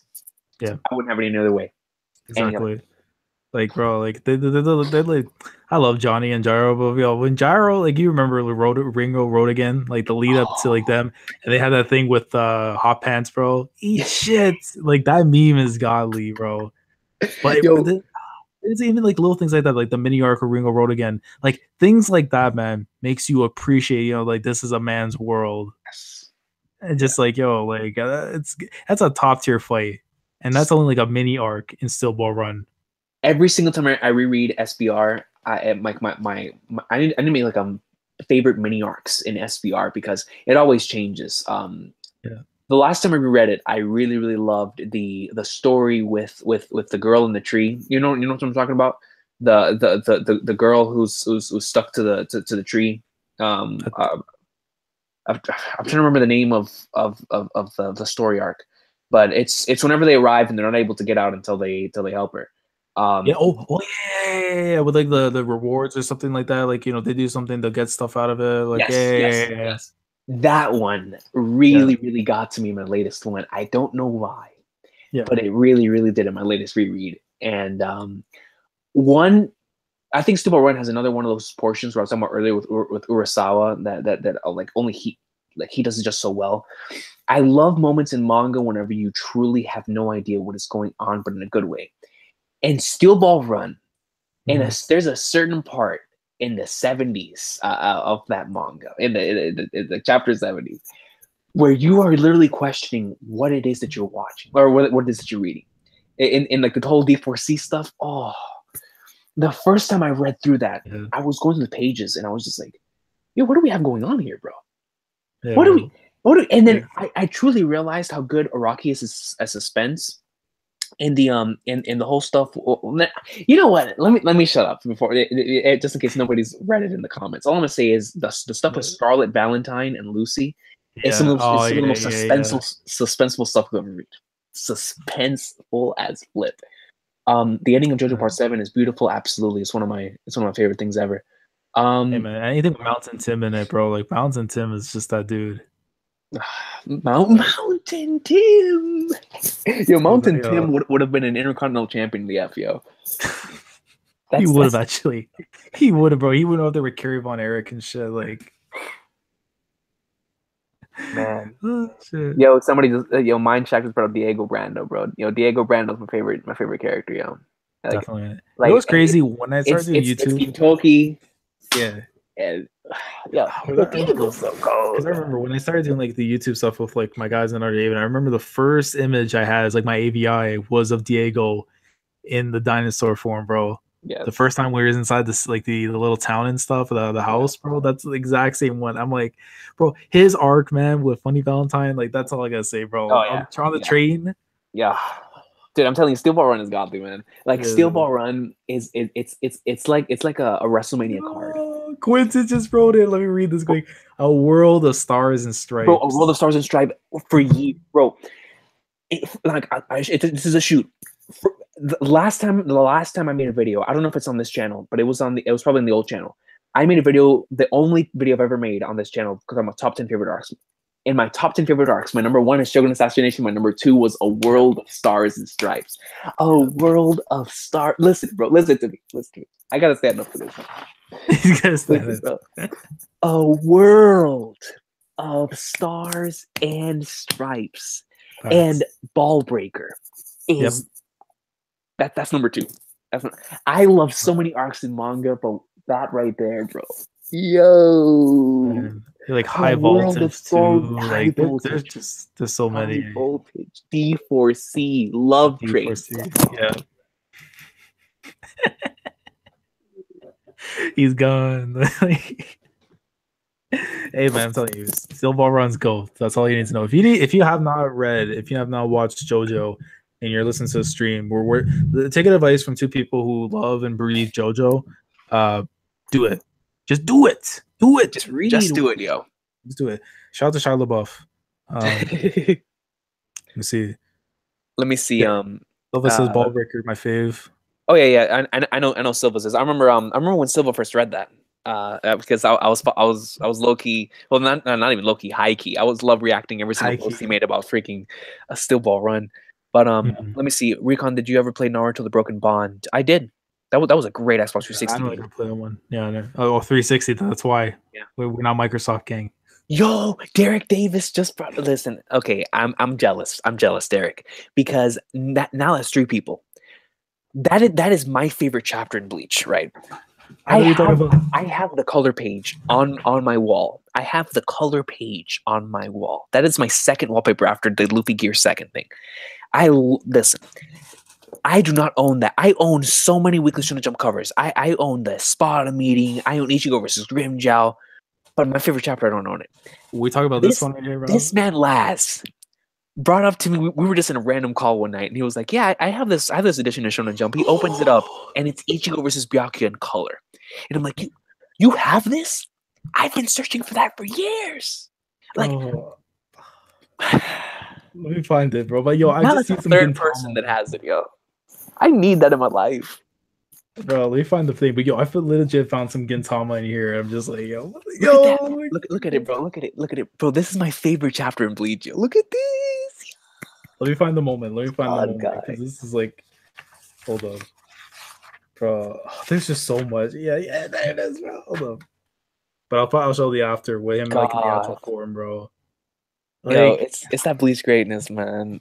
Like I went on a search. Like in all my videos now, I have this that cover of One Piece over there, which is the time skip with like 598, 599. We're basically Return to Sabaody is all in that Weekly Shonen Jump cover right there. But that right there is a piece of my heart, man. What you're showing right now. Yeah, I mean, it's on my wall, bro. But I want to own it. I want to own the entire chapter in color. Which is wild because I have volume 19. I just don't own that. Yeah, I have volume 19. It's crazy. I own chapter 1 of Bleach in the actual Shonen Jump magazines and in the volume, and then the same thing now with 19 with the color and like the actual like Shonen Jump cover here, bro. Like that's crazy. And Bleach, I liked it at one point, but when I go back here and look at this stuff, bro, it's just like you remember why you liked it. You remember why you liked it. Exactly, bro. Like yeah.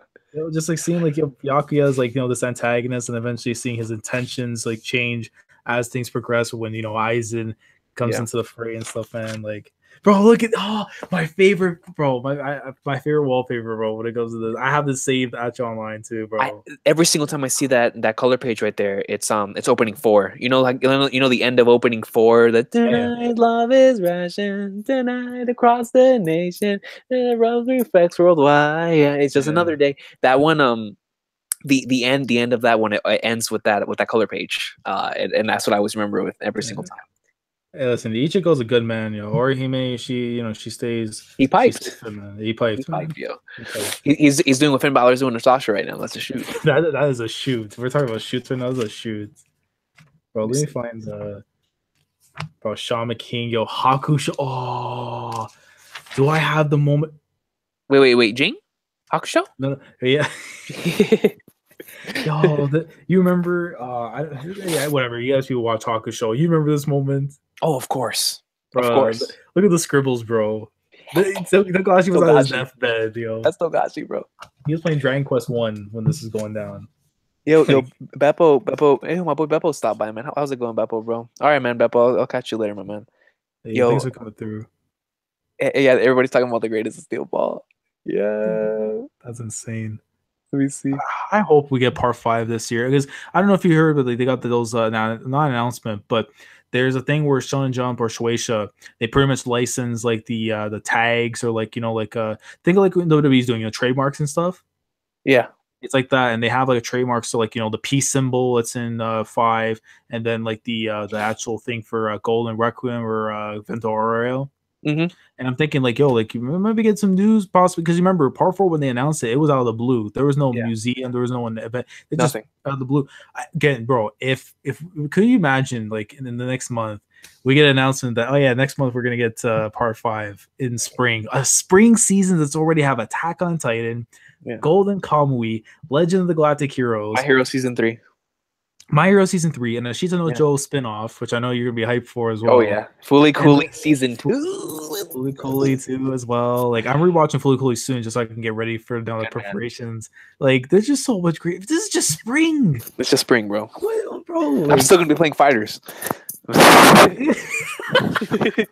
Same. I'm going Ghost for my YouTube channel, man. Like that's facts. Yo, you know what's speaking of fighters, what did you think about the Dragon Ball news, man? Because like, whenever I found out that the Super was ending, at first like it hurt because I was like, man, I've been so used to watching this every single week, but at the same time I said, man, when it comes, if it does come back, after they do the movie, man, they're gonna have a nasty production schedule because they're gonna be on time, they're gonna have time to be able to rotate and do everything the same way they did in Z. So maybe this will be for the best. I was talking to my brothers about to my brother about it yesterday, and to my friends on Xbox, and I was like, yo, if they do the time skip and they and they go to the end of Z, and then we get something like they don't even have to call it Super. And I know you guys will be like, oh, it's just GT, talking about like what after Z.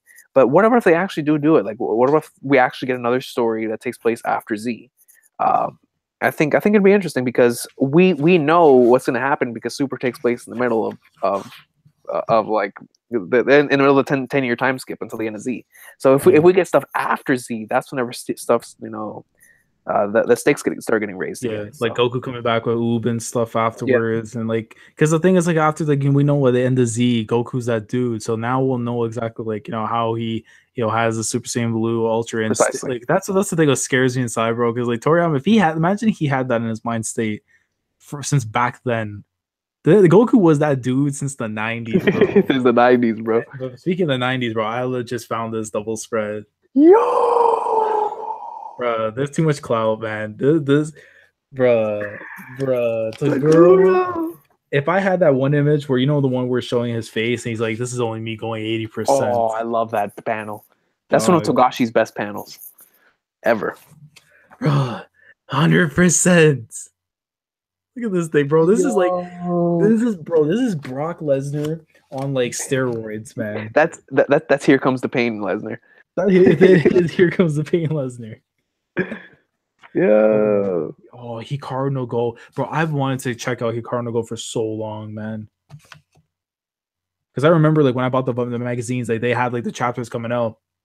I only read like the first 5 chapters, but like after that, I stopped collecting the magazines, and I never had a chance to get back. Because that's the thing I hated, bro. Like, because then it's like at a certain point, like they sell volumes, but you wouldn't know that until after you've seen like the animes, and like you would know, like for example, if you read Harry Potter, right, you would know like, oh, you watch the movies, but you didn't know that the books were based on the movies are based on the book.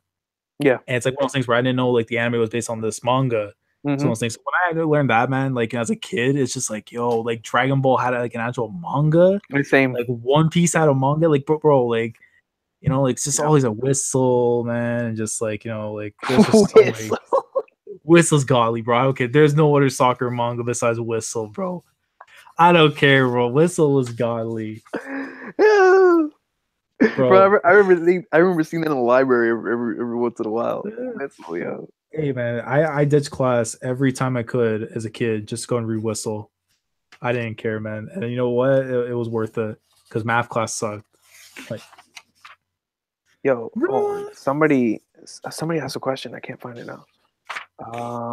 Flagnards. Oh my god. Where is it? Oh, right here. Mindcheck asks, do I read Haikyuu? Listen, man. I don't read Haikyuu. I watch Haikyuu, all right. I'm not caught up to the manga. I'm behind, but I love the Haikyuu anime, man. Everything about it, everything, the voice actors, the opening, the soundtracks, the animation, the story, everything about it. The Haikyuu anime is godly, bro.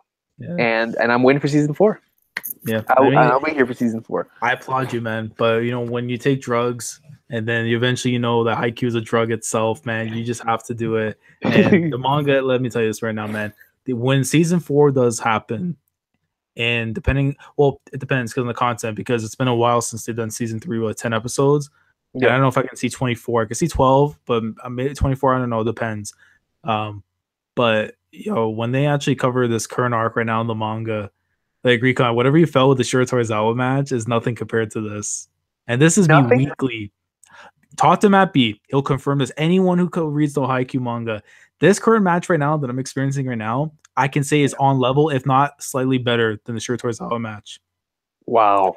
And this is not even just on hype. There's so many other layers to it that you have to experience. And it's still ongoing? It's still ongoing? Yeah. Like right now, for what I was saying, it's coming towards the conclusion of that match. Okay. And the results can be coming soon. So I would say in the next 2 weeks. Yeah. Within the next 2 weeks. I'd say, bro, I'm telling you right now, man. I live in feeding manga stream to find out when this next chapter was coming out, because I was about to skip work just to read this chapter and it hasn't come out yet. Yeah. Up until this chapter comes out, because I need Haikyuu in my blood. Yo, Haikyuu, man. Now you're making me want to catch up to Haikyuu, dog. And I guess that I can. And I guess that I can, because if I download enough chapters, I can read it with me on the go. But I don't know, man. I don't know, because I want to watch it in the anime. I mean, that's why I'm gonna rewatch it. I'm gonna be like, "This is gold," because I'm thinking to myself, when I'm seeing something, like, can you imagine the anime? Yeah, exactly, but the manga's clout though.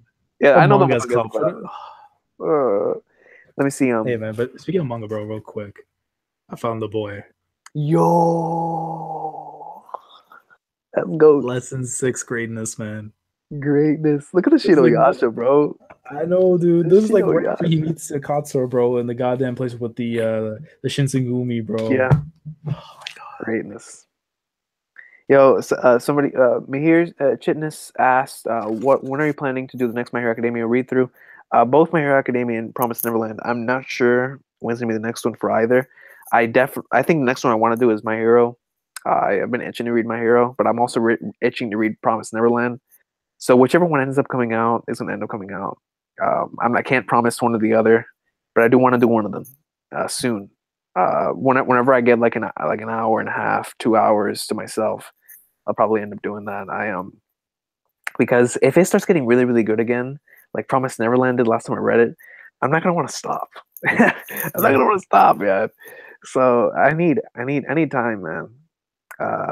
Let me see. That's Brock when he's piping Sable. Might be a shoot. Okay. So the psychological and enigmatic Psyche. I just said he's rewatching Hakusho and Crunchyroll. Because there's a lot of portions in Hakusho that I haven't seen subbed. So watching through this, or going through the Hakusho again and subbed, because I've been doing the same thing, and just the subtle little changes is very, very interesting to me, because I actually really like the sub. Of course, the dub is what I grew up with. Justin Cook will always be Yusuke to me, but the Hakusho sub is actually pretty good. I can't dog on it like how I used to. Like, actually giving it a shot, I actually really like it. I really like the Hakusho sub. Have you watched the sub? Have you watched the sub? I've only seen little bits of it. Like, I like Yusuke's voice in the sub and stuff, like the Japanese. Yeah. But it's one of those series, bro. It's like, when you're so attached to something, like especially with Dragon Ball, like when you're so attached to the dub, you can't go back to like the sub or anything. Like, there's only certain series like Dragon Ball. I'll say Champ Lu, definitely. Yeah. Full Metal for me. Full Metal. I can't go back to the. I have to watch Full Metal and dub. Yeah, I can't. Even though the Japanese is lit too, but it's just like, bro, Roy Mustang is voiced with my boy Ace. Yes. Like, there's just no, I can't, man. Like, and then Vic Mignogna is that dude, man. I don't care. You can slander that man's name all you want. Edward Elric, his voice acting, that is just top tier. It's elite. Goat.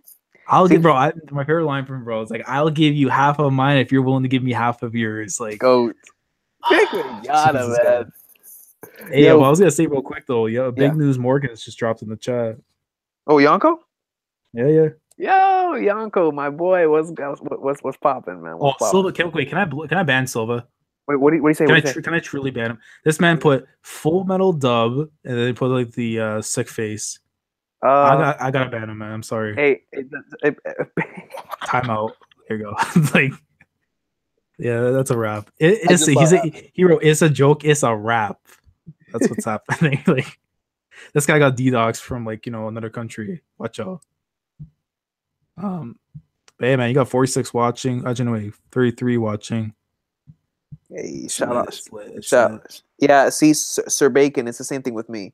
Because the second match with Aoba Josai is my favorite. The Shiratorizawa match is by far like the best for me. But the Aoba Josai, just because I'm an Oikawa tard, is still my favorite. I know there was another comment I wanted to see.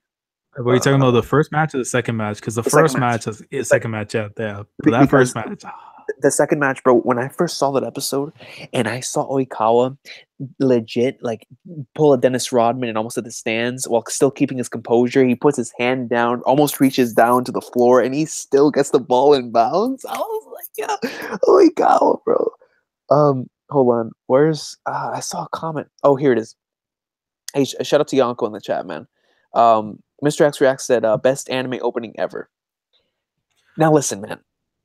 When it comes to anime openings, I have 3 that if I ever do, you guys know like those videos that don't sing along challenges and those type of things. Mm-hmm. I've actually done some of those like with my friends and whatnot. But there's 3 openings that will always get me no matter what. All right, no matter what, no matter how much time passes, these 3 openings I can probably say without question to me are my favorites, which means they're probably the best in my eyes. There is absolutely no thought when it comes to the way that it's presented and its design. Nothing. This is just personal opinion. A Cruel Angel's Thesis, Smile Bomb, and We Are. That's it. Maybe in that last spot, I could put Shippuden Opening 7, or I'm trying to think of another one. It's tough because I know in my heart, Smile Bomb and Cruel Angel's Thesis. It's just those are the songs, bro. Those are the songs. Listen, man. When the opening note of a Cruel Angel's Thesis starts, when the opening note of Smile Bomb hits, I know I'm in for 24 minutes of gold. Yeah. And then I go back to Full Metal and I look at that entire roster of opening. It has all 1 bangers. to 5. From 1 to 5. Bro, it has all bangers. Like the only one, I think it's 4. That's the only one that I'm mixed on, but like 3s. Golden time, dude. Holy shit. This bro, my girl Olivier, man, she goes in, son. Like another opening that I might have to add to that list, yo. And I know it's everybody knows it, but Chala Head Shala, man. Yo, Chala Head Shala is gold. Hey you, like, dude, bro, my dad sings that sometimes in the car whenever we're just like chill, like going on a ride and something. Like, and we're talking about Super for a bit, and he's just like, yo, let me put the tune on, bro, and he's like, I was just like, yo, sickles, but God, but let's see, Yu Hakusho, definitely, I would say like the opening for that, for that. Let me see. What else? Tank from Bebop, man. Yo, Tank from Bebop is godly. Gurren Lagann's opening. There we go. Yeah, that's another good one. Code, all of me, all of the Code Geass openings. Yeah, Color's probably amazing. Hitman Reborn opening 4 is probably in my top 10. Hitman Reborn opening 4 is godly. For me, it's 7s. Oh, Sunny Days. Sunny Days. Yeah, Sunny Days goes in. I mean, Persona 4 is opening. If you ever listen to the one for the anime, that one is so damn chill too. Like that one's amazing. When it first came out, Parasite's opening was Parasite still does. It still slaps. Bro, Parasite's opening is so good. Because for me, I like the ending more than the opening. It's the right time. The ending is without question in my top 10. But the opening is hard. Because like I love Parasite's opening, but I always felt like I liked Unravel more. And whenever one of them has to get in the top 10, I probably have to put Unravel, because Unravel to me is just, at this point, it's legendary to me. Unravel is just it's gold, yo. You know which one I just found right now? Which one? From Diamond is Unbreakable, the second opening, Chase. Dude, I don't care. That's my favorite one. I know you're a mark for 3, but the second one is to go, bro. Chase, bro. I remember when Pokemon Go came out, bro, and I remember I had that song. What I do is I have the game set up. I'm on my bike. I'm rolling around and I have Chase playing while I'm looking for the damn thing. It's like Chase, like it's just like goes, bro. That's journey music. Listen, yo. I would go on long commutes to either work or to school or whatever, and I would just blast it. Break down. Yo, JoJo's Bizarre Adventure, Diamond is Unbreakable, opening 3, bro. Listen, let the voice of love take you higher. Yo, that's my opening. That was my favorite opening of that year. Whenever it came out, that was my favorite opening of that year. Yo. Yeah. That opening was freaking fire. I'm trying to think of the other ones, because when it comes to sports animes, I just remembered Ippo's Ippo opening 2. Hololight, I think it is. Ippo opening 2, and the new Challenger opening, and the Rising opening. Risings, bro. I have so much respect for Risings. Just I don't know which one to put, because I love all 3, and I love opening. I love opening 1 for Hippo. The only one I don't like is the instrumental one, and I still think that one's solid. But like 1, 2, New Challenger, and Rising, they're all 10 out of 10 openings for me. Like I love all of them. I know one of them has to be in the top 10.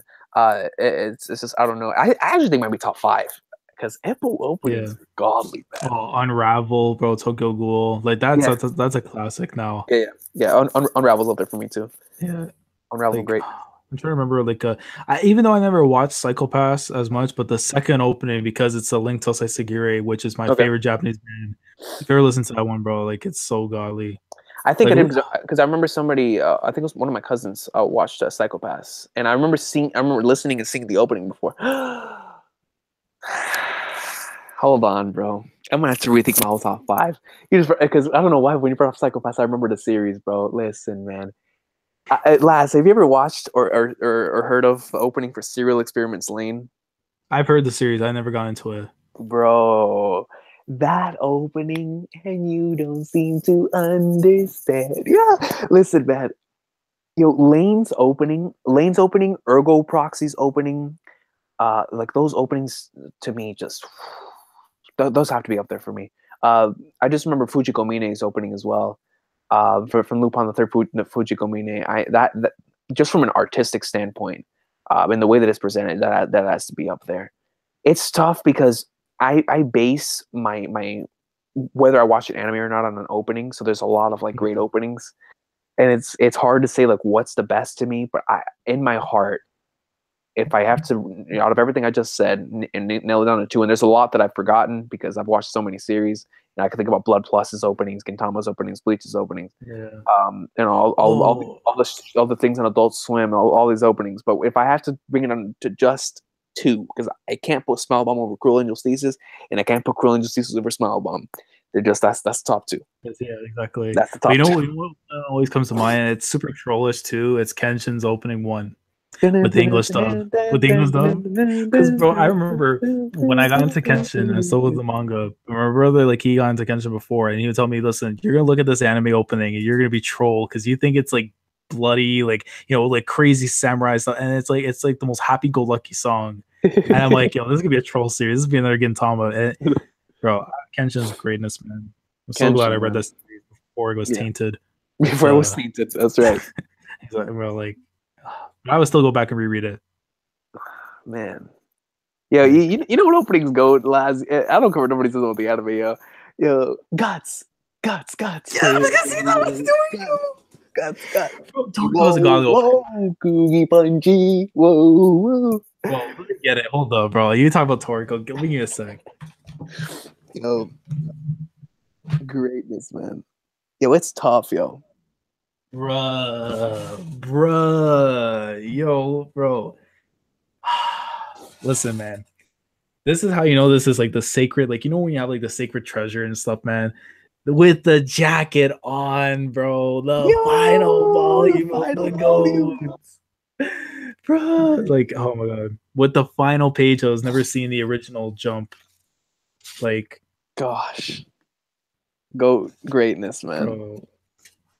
Dude, like the great. Oh man, I missed Toriko, man, dude. I don't care. There were days when it comes to hype and clout, this was above One Piece to me. There were days I could have, bro. I remember there's a word I used to call for it, but it was like Toriko, like post-traumatic stress disorder. It was something that related with Toriko, but that's how I felt every day reading Toriko, bro. Just be going crazy and just like I have to go to the hospital or something, bro.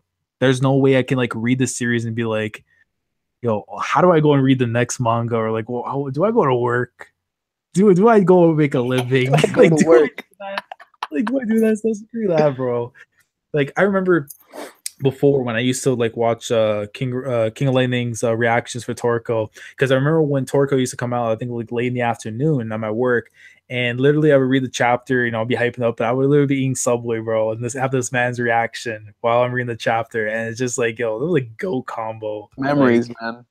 Yeah, and it's just like, man, when you read that final chapter, you're like, it's amazing. It's a beautiful ending. It's a beautiful ending. But what could have been if Shueisha just, you know, allowed this man to just do what he wanted? Because even if he was rushed, he handled himself way better than most mangakas would have handled the situation themselves.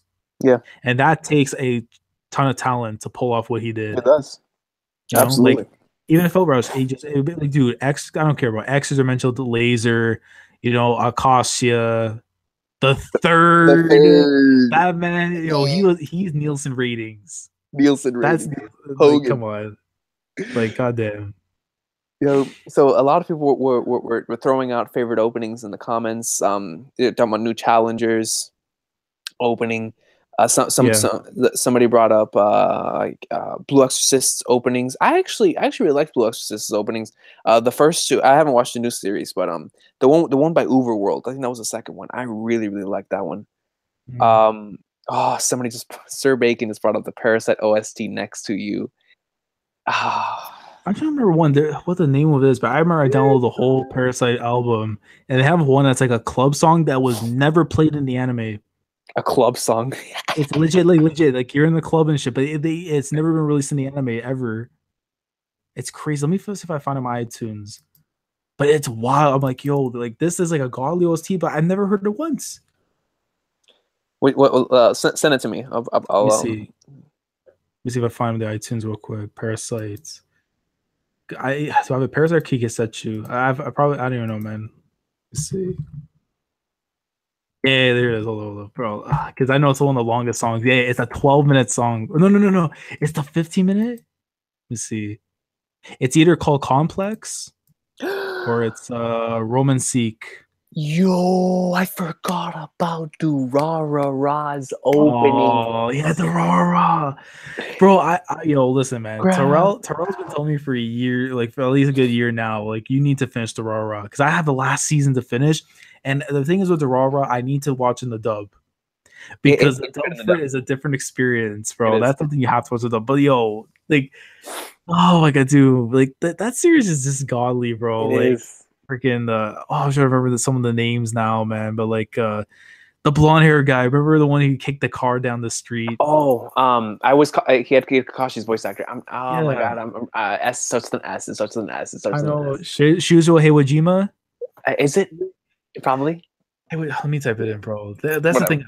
Hey, it's been a while, man. I haven't seen this like 2012. I don't remember, yo.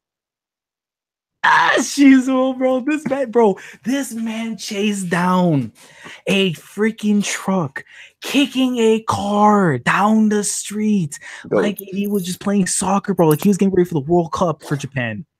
And this guy would like, bro. I remember this guy as a kid grabbed a refrigerator and was willing to bash his younger brother's head in because he took the last cup. Like, I'm like, yo. And he's like, I still remember the subtitle to this day.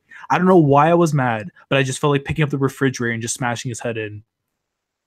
That's a top 3 subtitle, bro. I don't top care. 3. Godly, bro. Like, it's just I forgot that he did that junk. Yeah, dude, bro. He's like, I feel so bad. I just want to go to the refrigerator. I'm like, who thinks of that? Like my back is Sicko. broken. If I even touch the door, like oh man, true sickos. Yo, D Gray Man opening 4. Yeah. Listen, I love all of D Gray Man's openings, even Hollows. Yeah, But Hollows is nice. But D Gray Man, hold on, I have to think about this because I love opening 1.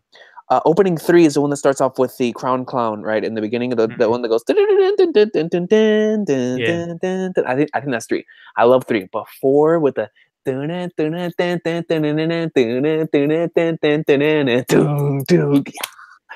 it ends off with a greatness with the Millennium Earl and when they clash and the 14th. Oh man, dude, like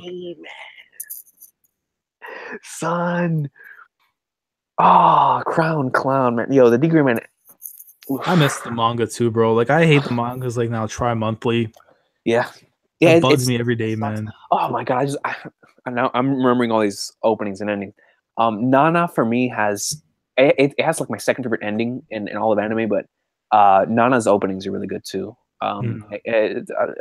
Openings 1 and 2 specifically are really good, really good. Yeah, even like Monsters opening too. The fact that it doesn't have a song, like a lyrics or like voice. Yeah. It's just all instrumental, but it's one of the spookiest things, bro. If you're watching this thing like 3 a.m, you're like, bro, Johan's gonna pop up my closet with like a shotgun or some shit. Like, you're opening your door, Johan's gonna be sitting there, yeah. He's gonna be like this, bro. This is what he's gonna do. He's gonna do this, and I'm gonna be like, nah. Don't do it. Don't do it. Don't do it. Yo, Monster's legendary, man. I haven't reread Monster. I haven't read Monster in years. Like, yeah.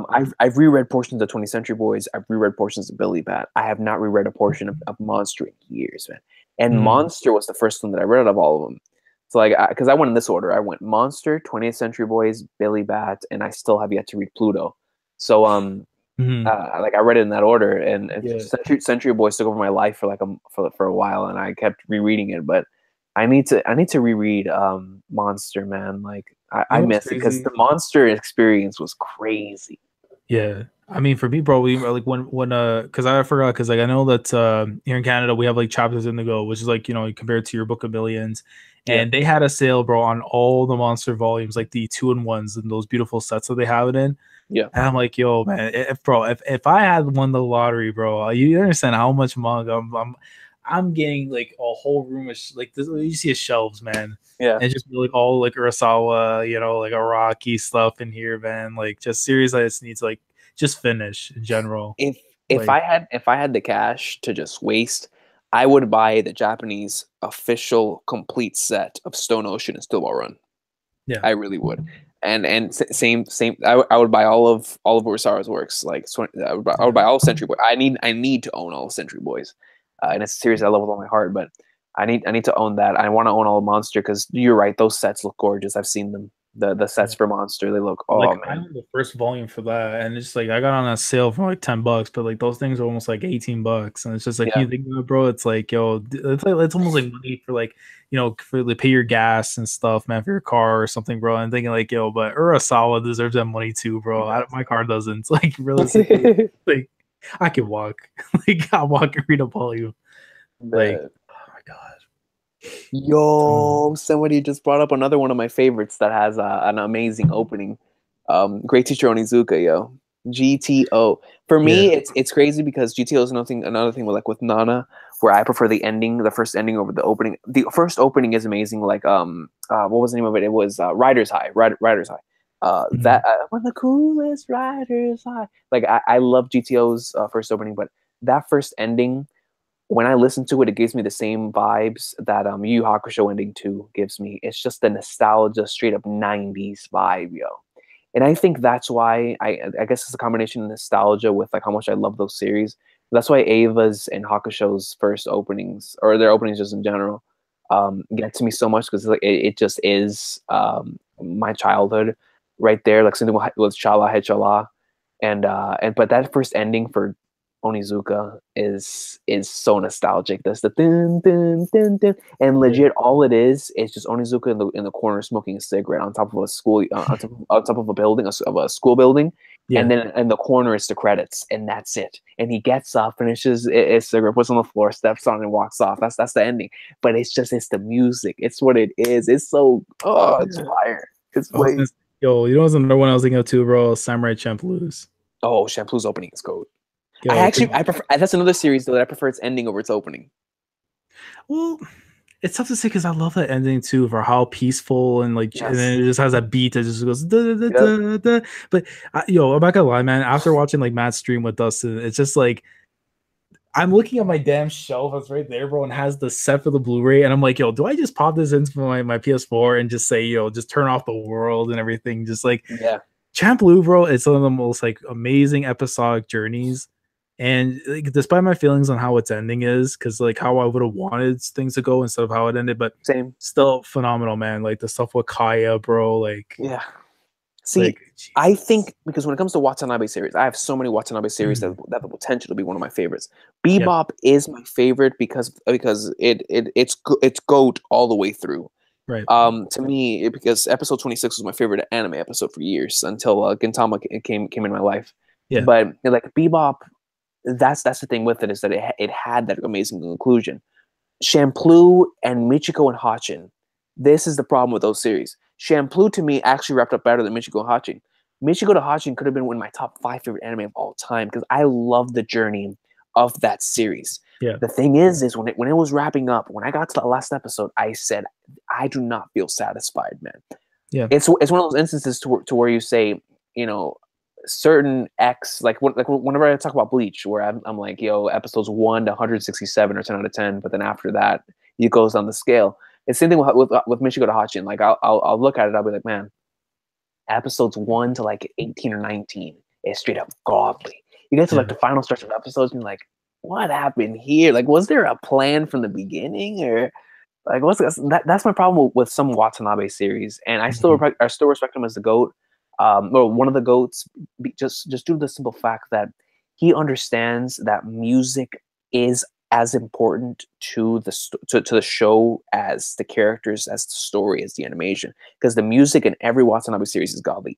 Every Shinichiro Watanabe series, from Zankyou no Terror to Space Dandy to Bebop to Kids on the Slope to any of them, the music in these series are all godly. Samurai Champloo got me a Nujabes. Yeah, exactly. Like a lot of the videos I do and stuff now have Nujabes to like OSTs, just because it's so damn good, man. And, you know, rest in peace to him, because the music industry itself, just not even just like anime and manga, but like the music industry itself lost a legend. Absolutely. Like it just sucks, man. Like, you know, like I can't hear like in the year 2018, like him doing OSTs. You know, just him like creating music and making like just beautiful sounds. Absolutely. I can't hear that again. And it's like when I listen to like, you know, World Rhapsody, you know, I can't like anything else, man. Like, you know, City Lights, like God damn, he has way too many bangers. Well, he has bangers, yo. He has a bunch of bangers. Hold on. Let me see. So I know somebody brought up Moggy's openings. Moggy's openings are really good. Moggy, man. I need to finish Moggy, man. I left off at 325 in the manga, and I just said, you know what, I'll just wait until it's concluded, and then go figure. I don't know if I cursed it or not, but it ends like, you know, 60 chapters later. So I need to finish that eventually. Yo, Big Dog brought up One Piece ending 8. Yo, Shining Ray. See, Shining Ray is one of my favorite endings in One Piece. But Free Will, the one after that, ending 9. Oh, ending 9 and ending 7, Glory. That ending 7, 8, and 9 are so nostalgic to me, man. Like Glory, Shining Ray, and Free Will. Those are freaking GOAT. And then you have A to Z. You have Flag. Trying to remember the name to number 12.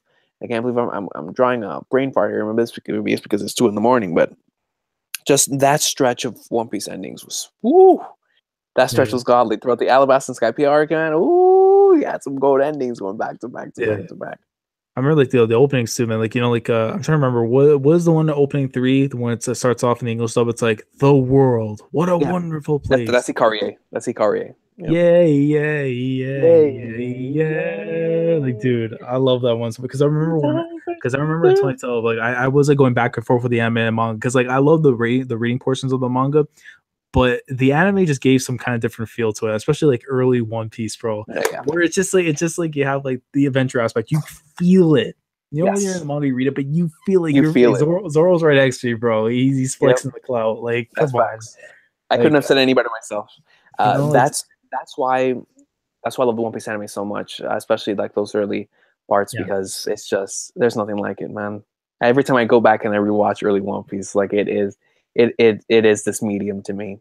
Like it's so good, and in any language, it's just as long as it has that initial OST and it's One Piece greatness, man.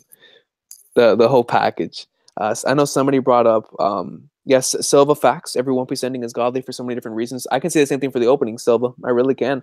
I find all the openings to be gold for many different reasons: emotional reasons, hype reasons, beast reasons. Like I have a different reason for why I love One Day, for why I love Fight Together, for why I love We Go, for why I love Hands Up, for why I love Believe, for why like I can look at the first 5 and they're all extremely nostalgic to me, but I love them all differently for how nostalgic they are. Like We Are reminds me of whenever I first started watching the series. Believe reminds me as well of whenever I first started watching the series, but mainly during all like the Alabasta stuff. Hikari A reminds me of whenever we first got the dub from Funimation.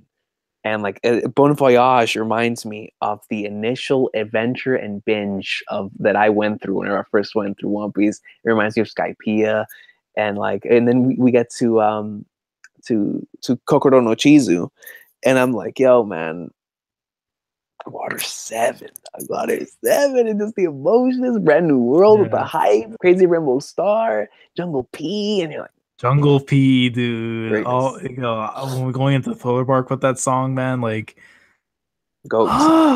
Jesus, bro. I remember like I had that as my ringtone as soon as I got into Thriller Bark. I'm just like, yo, I just can't, bro. Jungle P. Jungle P's fire. It's flames, like Jungle flipping P, man. Oh my god. Devin Jackson brought up Your Lie in April's opening. I love Your Lie in April's opening. I still need to watch that, man. Like, I've heard so many good things about it, and I'm just like, I have Netflix, bro. I need to watch this shit. Like, greatness. Goddamn. Yo, my boy, speak in the comments, bro. Speak. Oh my God. Let me see. All right, Silva, bro. Have a good one, man. I hope no camel swatters invade your house. Yeah, and if you take Okada tomorrow, I'm gonna bomb, Porto. just take everybody but the team. Exactly. But the World Cup team, bro. Take Takuma Chinoku for all I care. You can have them. Let me see. Yo, Death God brought up a Bleach ending 26 by Rookies is Punked. Greatness. I love that ending. Yo, Maze, what's going on? I don't think I've ever told you this, but I've always loved your Botan profile picture. Every time I see it, like this. Yo, a legend just showed up right now in the chat. Who did?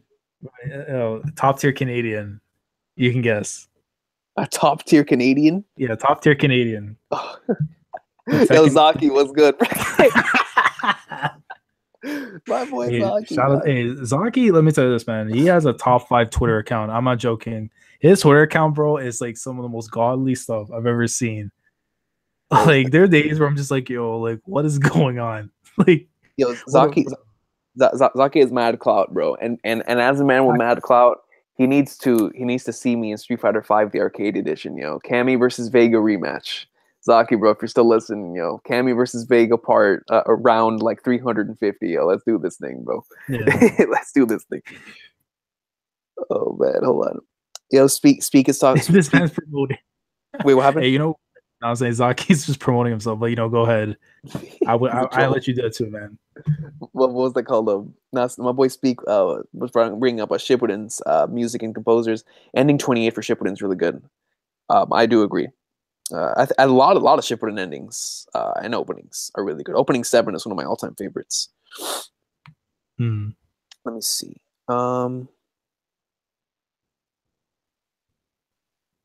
What was the one? Yo, you actually got it? Like the Street Fighter V Arcade Edition? Dude, whenever I go to the store tomorrow, I'm gonna buy I'm gonna buy it. I need it, man. I need Street Fighter again in my life, yo. I need this Cammy greatness because I've been playing the Street Fighter 2 Final Challengers with my cousins every time they come over on the Switch, and I'm like, man, I've been itching to play Street Fighter, but I don't want to play Street Fighter 5 because it's broken. So when I heard the arcade edition was coming out, I said, all right, this is getting copped. So when I go to the store tomorrow, I'm copping it, man. I'm coming home. You're gonna play some Street Fighter 5. Yeah, but Zaki, bro, yeah, if you're on tomorrow, we'll hit up a few games, man. Vega versus Cammy, man. It's how much is the arcade edition? It's like $50, right? 50. Some shit. Well, American, Canadian, bro. You're like, bro, Zaki, you're paying like an arm and a leg, bro. You understand how that Canadian dollar works, man? It's ridiculous. Like, bro, Fighter Z in general, I think I'm paying like $80-$90 Canadian. Yeah. That's ridiculous. But hey, man, I got the plug. I might get that a few days early. My boy said $80-$90, bro. He's paying just about as much as Duran is paying the reps, yo.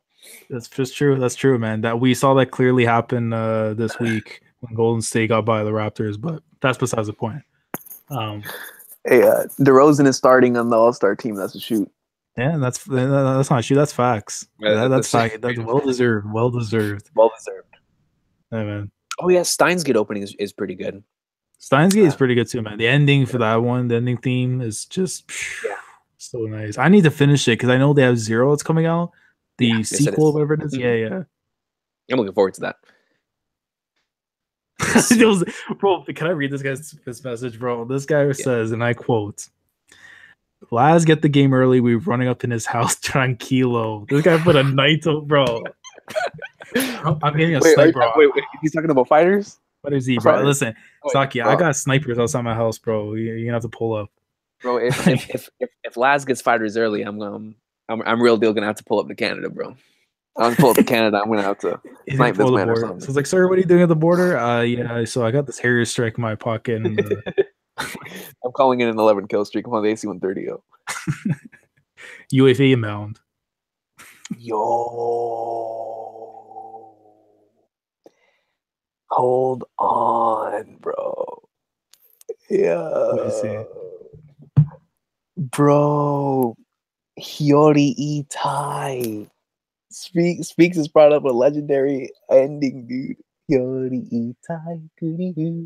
Yeah, that song was Hunter x Hunter for me in the moment. Or at whenever it was coming out. Yo, dude, I can't, bro. I can't. I'm gonna cry. This is too funny. This man said, yo, he was a second, remember? Because I got Kiwami early. Yeah. This guy's like, yo, he's had eyes on my house since August. He's got eyes on your house. This is the worst part. I can believe that statement's true. But yo, man, Hiyori Itai, like, cause you know which one I liked for Hiyori Itai? It's the one at the very end of Hunter x Hunter where it's like you have like all of them are like watching like in the with the suits, in the thing where the suits on, and you see like, you know, the world itself like, you know, turning around and stuff, and cropped in the behind. That's the thing I love about it, because it's a little reminder that Kurapika is not with them as much. Yeah. He's distanced himself so much because of his own inner goals and what he's going after and stuff. And then just like at the same time, he's looking there and it's just like, you know, but those are still my friends. Those are still people I rock with, and I want to still be with them. But Chrollo has to die. And as much as I love Chrollo, it's like, bro, Kurapika, I want to see some kind of justice. Yeah. But Chrollo's the GOAT, so Chrollo is the GOAT. Like, bro, when I see, bro, you know that chapter. I mean, we got to talk about the Hunter a little bit because next week it's going to be coming out. But, bro, when Chrollo, that guy asked him, he's like, hey, you look like you want to kill somebody. I'm just like, you just start marking out, bro. He does, bro, because he does. Like, oh my God. Bro. Let me see. IPA opening 2. Greatness. We were talking about that earlier. Man. Let me see. Ninja's brought up Ippo ending 1. Yeah. Ippo ending 1 is super, super godly. Hold on. I'm gonna be blasting that second Hunter x Hunter ending with a new chapter drops. Facts. I might as well talk about predictions then, because I don't know. I mean, obviously, the next video you're probably gonna do is the actual chapter. But what are your? Because I'm trying to remember how the last chapter ended off. Like, what do you expect to see? Like, basically, because we know the band's gonna go on hiatus. We know there's a Dragon Quest game coming soon. But what are your predictions, basically, on like, you know, what to expect from this run for Hunter x Hunter in 2018? For this run, I think for the first 2 or 3 chapters, okay, so first chapter, I'm not expecting anything big. Second chapter, I'm expecting something to happen with one of the with one of the princes, as in like some sort of revelation or turn.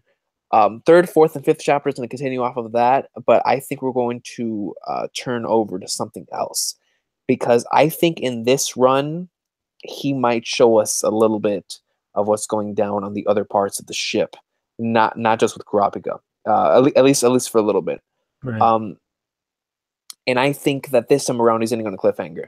I have a bad feeling that this time around, the last like 8, like let's just say that he does it again. He leaves on the 10 chapter mark for the volume, or 9 chapter mark. I have a feeling that 7, 8, 9, or 8, 9, and 10 is gonna be the beginning of the troop and Kurapika stuff, or the princes and Kurapika stuff, and we're gonna end on like one of the biggest cliffhangers in the entire thing. So what I'm expecting is a lot of plot progression. I think that we've already had enough setup with the princes to where definitely. now the games are gonna really start going down. I don't think anyone's going to get taken out in this set of chapters, only 10 chapters. And with the way Togashi's been writing this arc, it doesn't appear that the boat ride is going to be ending anytime soon. But I definitely do expect to see more Nen beasts and what they can do. I definitely do expect to see more espionage from Kurapika, and staking out more for like the first couple chapters. But definitely more Nen beasts, definitely more of them, showing off their ability and whatnot. But after that, I definitely do think Togashi is going to go around and show us different parts of the boat, and I think that's going to be really cool, because even if it's just either other princes or just looking at seeing what the troop is doing or whatever, I think there's going to be a select couple of chapters where we're not going to be focusing on Kurapika, and we're instead going to be focusing on other plot points. And then when we come back to Kurapika, we're going to be seeing what those plot points, are coming into fruition. Right. We might actually end off this next thing with, seeing what Hisoka's up to at this point in time. What's going to happen here with a troop and Kurapika. And I'm not saying like all that's going to be resolved. All I'm saying is little bits and pieces. But the final chapter that we're getting this year, I guarantee. Well, I can't guarantee it, of course, but I just have a feeling in my heart that it's going to be cliffhanger. I think Kurapika, I think that Togashi's going to end this batch of chapters the same way that he ended right before the Dark Continent started. It is going to be a massive cliffhanger, a cliffhanger that is going to leave us shook, yo. And I'm not saying something big is going to happen, but what I'm saying is it's either going to be a revelation or it's going to be like the beginning of something new. And he's just going to go. He's going to leave. He's like, all right, I'm spreading. This is enough. This is enough. Because the last batch, like the batch before the last batch, was insane. Yeah. And then the batch before that batch was cool. And the batch before that batch was insane. So it feels like it feels like we're due some insane stuff. Yeah, definitely. Yeah. Like even just like the Crollo and like his, because you even said the whole thing, like chapter 1 was a setup, and then chapter 2 just jumped into the the kitchen, and the whole thing was in flames. Because that, I remember like Heaven's Arena, like what I mean. It's just like that setup. It's just like we're going to Heaven's Arena, like because like that whole left turn and just like Hisoka Mamoru, like what? I'm telling you. I'm like, what? These two are fighting it out. What? Like, I still remember that was like one of the most shocking chapters ever. And this is only page 2 that Togashi went in and he explained what was going on. He's like, no, we're done playing, cat and mouse. We're fighting grown men throwing hands. Facts. Like, and how Hisoka survived all that, dude. Like, it just still blows my mind. And like to the definition of what a true sicko is, what he did to Shalnark and Kurtopi. Oh yeah, is something that like you would have to literally venture into the mind of like of a madman, and Paul what he did. Bro. It's something Konki would do. Yeah, it is. It is. Truthfully, it is. Like, I think it's something that like Togashi must have been reading Kingdom during his hiatuses. Like, there's no other question I can say. He looked at Konki and said, "You know what? Hisoka's gonna be related to this guy in some sort of form. Let's just chop this dude's head in the bathroom. Like, why not? Why not?" But man, I can't wait. Like, I mean, the only cliffhanger I can think of, like, and this would be like, I wouldn't say a cliffhanger, but it's a little moment I would like to see.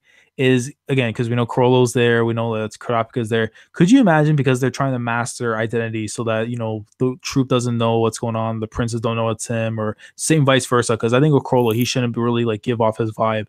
Could you see something where they're passing by in the hallway? Think like a Gintoki Tatsuma where they pass by, they don't notice that they're there, but they pass by each other, and Kurapika when them turns around, the one the other's gone. That, and I can actually see a chapter ending like that. Yeah. That really would scare me. Then it's like, huh?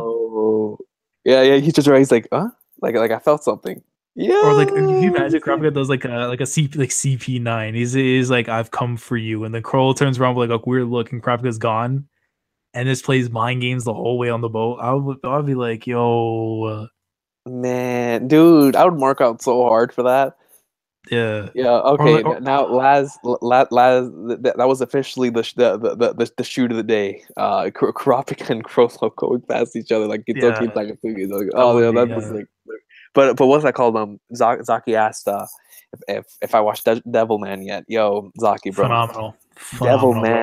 Devilman, man. I want to read the manga because my whole thing with Crybaby is this. I really, really liked it. But I felt like there were certain points to where I just felt that it was rushed, and I wasn't able to like truly connect to certain things. But overall, as an overall package, I really, really enjoyed it. I think that's why I want to go back and read the manga so I could get the full fleshed out experience.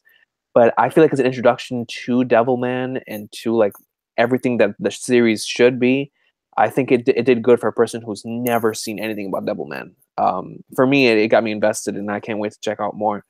But yeah, Devilman was fire. Yeah, and that's only like 5 volumes. Mr. X Reacts brought it. Oh yeah, Devilman's only 5 volumes?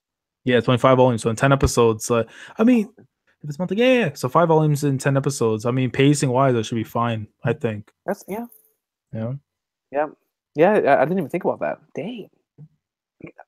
I don't know. It was just I guess it's because I've been so used to watching Dragon Ball and One Piece and Gintama. Like these long running series like take a long time to like to progress the plot. Like whenever I had a series like Devilman, just give me stuff snappy. It just feels like it's rushed. Maybe that's what it was. Mr. X Reacts said, and I can actually listen. I'm a Hunter x Hunter tard, but I kind of agree with the statement. He said more hype for Berserk than Hunter x Hunter to come back. My whole thing with, and the reason why I semi agree and I semi disagree with that statement. The next chapter of Berserk is going to be phenomenal. That last chapter of Berserk had me marking out to the moon and back. All right. But this next chapter of Berserk is going to be just as good, if not better. So I can't wait for the next chapter of Berserk. And I think it should be One Piece this week, Hunter x Hunter this week, Berserk this week. So we should be getting like all the series this week. For sure. Let me see. All right, guys, I'm going to start wrapping up here just because my throat's giving out. And it's like 2:30 in the morning. But you know what, man? We've had a call once where we're in like 5 in the morning, and Silva's out making pancakes at like 10 his time. But Silva's out making pancakes, and Quinn is still sending that spider. Yeah, he's still trying to get that the Amazon Prime. I tell you, bro, 12 by 12 box shows up at my house. I'm Harry striking it. Let me see. I just saw a Devilman comment. And I wanted to see. But going back to Devilman though, the rapping stuff, you didn't like the rapping gimmick and shit. I like that. That shit was go. And then the guy when he was saying like his like feelings and stuff to Miko and everything, that was godly. That was fire. It's like it's supposed to be taken like as a joke, but when you take the lyrics into account and like how he's like saying all this stuff and trying to go show off his feelings to this girl and everything, it was done beautifully. Yeah, like bro, now you're gonna see more people doing that kind of stuff. That was really nice, man. Hold on, one sec. Yeah, because I looked at it, I'm like the first time they did it like on the bridge and stuff, I'm thinking, okay, like they're just trolling around and whatever, and like, but then the time again with the girl afterward, Miko, and just like it was just so well done. Like, I think just because like you said, like if you're someone who's new to Devilman, like you're gonna be blown like out of proportion. Again, this is the manga that inspired Berserk, so there's a lot of expectations. Kishi, Neon Genesis, Neon Genesis. like oh god, man, like and I whenever I finished it, and I don't want to get too many spoilers because somebody's watched Crybaby, but when I finished that entire like last episode of Devilman, I saw the references to Berserk, to Parasite, to Naruto, to Ava. I was like, jeez, like for years, how it is. For years, I'd been wondering what in the world was going on in flipping Anno's head when he created the end of Evangelion. And then when I watched the end of Devilman Crybaby, I was like, I now understand at least a little bit of what was going on in his brain. If he was inspired by this, like I saw glimpses of the Eclipse. I was like, yo, this truly was the thing that inspired all these series. And I thought it was so cool. You know who I really liked, man. I've heard that his character was better in the manga. But I really liked Rio, man. In the anime, I thought Akira was awesome, but Rio reminded me so much of a combination of like Johan and Dio, like he really did, yo.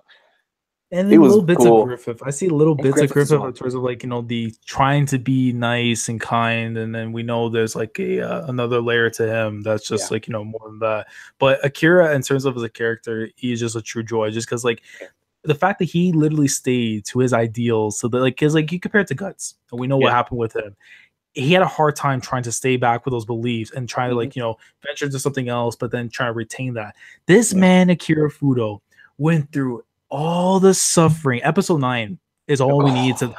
If he survived everything after 9 in terms of a mental state, there is no excuse. You have to match what he did to feel anything. And this man said, "Screw it, you Negans, like it's just done, man." And this, and episode 10 in general, bro. That's like, I hope to God in some shape or form, with the way Go Nagai did it with Devilman, is how, you know, Miura is going to do it with Guts and Griffith, like whatever. Absolutely. That they meet up again and just have like this talk. Like if they have something like I pray nothing happens to Casca, but if something similar to that happens, I don't care, bro. I'm going to be hyped out of my mind. Same. He's going to be holding the head. He's like, I'm going to kill you. There's coming a day. I don't know when, I don't know how, but I'm going to kill you.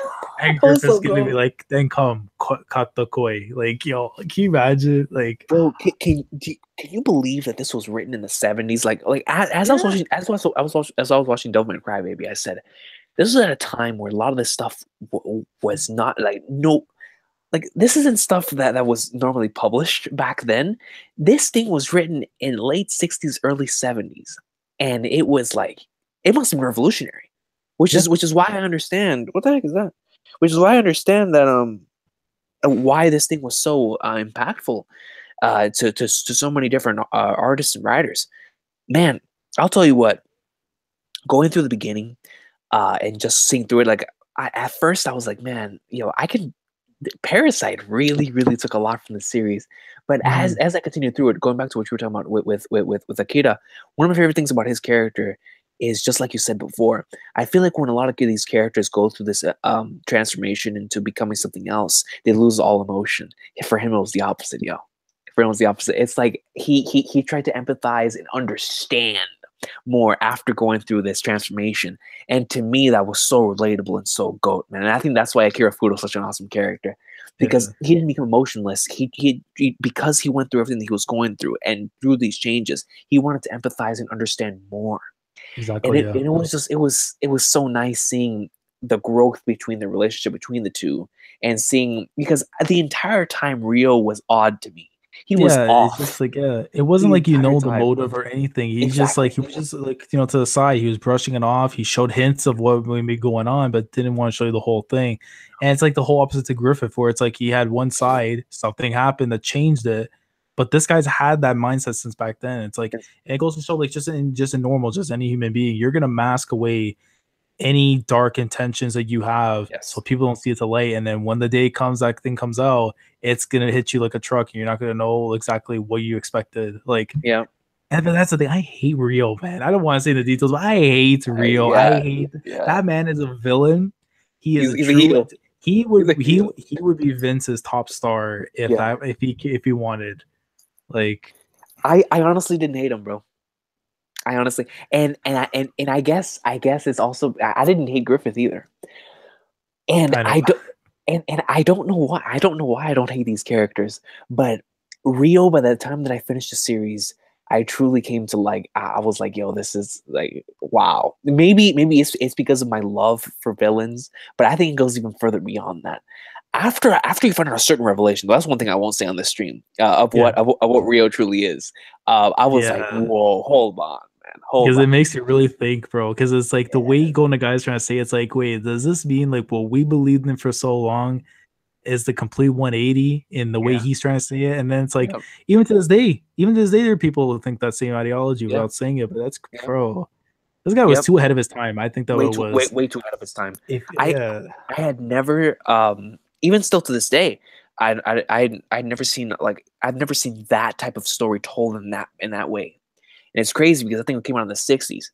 But still, going back to the series itself, I remember whenever it really started hitting me of like, yo, this series is it pulls nothing back, because I didn't think there was gonna be that many deaths. But the whole airplane scene, I know you know what I'm talking about. That stuff on the plane. I said, it happened in one episode. We just got introduced. Yeah, it happened in one episode. I was like, what is going on? So when that stuff happened in episode 9, I was shook. And I was like, what in the flying cloud is going on here? But I was like, yo, they already set the tone up for this far in advance. I just could not believe that he did it back to back to back to back with all these characters that we had, come to love. Yeah. And I was like, yo, this reminds me so much of The Eclipse, where I was like, I'm losing that. I'm losing him. I'm losing her. I'm like it just, you can't do anything about it. Because you feel so powerless. You feel powerless for them. And you're like, yo, Akira, where are you, bro? I know you can stop this. Exactly, yeah. But it's just like, bro, and then it's like, Self is a good man too, because he has the picture of her. But yo, shout out to Miki, man. That best girl, man. Absolutely. Like, Miko's amazing, but Miki. I liked Miko so much by the end. By the end of the series. Just for character, the development she's had too. Like, but I truly, in the scene that you were talking about earlier with the rapping in front of her, that scene is what really made me realize, like, yo, she's great. She's a great character, because whenever he said that and she started tearing up, I said, yo, like, no one's ever shown that side of affection for her, and I don't know, man. Yo, Devilman was fired. That's all I said. Devilman. I have to rewatch it soon. Like, at least sometime when I free up time, just to rewatch it again. Because, like, yo, I remember when that thing came out while I was at work. I'm like, hey, man, I gotta watch this. And then, like, it was from like 5 p.m. until like 2 in the morning, and I'm just like, yo, like, what did I experience? Bro, my heart was gone at 2, and I'm like, do I go to bed? I watched it in 2 sittings. I I think it was a Saturday night, or it was one of those. I sat down and I watched the first 5 or the first 6, and then whenever I came back the following day, I finished it. And just that final stretch is unforgettable, man. The final stretch of episodes is unforgettable. Greatness. I remember like finishing an episode, starting up another episode, and like seeing that opening. And that opening is gold. It's like, it's fire. Just my bad comment section. I didn't even see you guys in the thing. The greatness. This greatness of the flipping hey, shout out to Mr. X Reacts with another donation. But I don't know where it is. I lost it. I got it. It says he donated 5 I think euros or pounds. Hey, man, it's a guap. Shout out to both of you. It was great listening to even at this time, 7 in the morning. That's I'm trying to think of this. But I'm trying to think of what country, because like I can guess. But anyways, he says also top 3 Gintama characters: Kagura number 1, Gura-san number 2, Gintoki number 3. # facts with a wink. I respect it. Kagura's number 1. I'm happy with that. Gintoki. I mean, I respect Kagura number 1 though. I really do. Yeah, trust me. Like, especially at that point where he is, because he is at episode 113. Right. So I can definitely respect Kagura being number 1 at that point in time.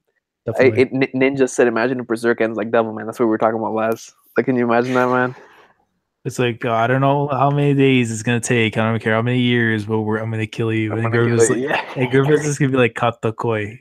like like bro, Planet dude, because you know the thing is like when I was watching that fight with the final things, but I'm thinking this is a Toriko level fight. Yeah. Because dude, when he punched him and straight into the Antarctic. Yeah. I'm like, bro, this is like if Darius got punched in the face by Bambina and then just tail whips him into like the North Pole.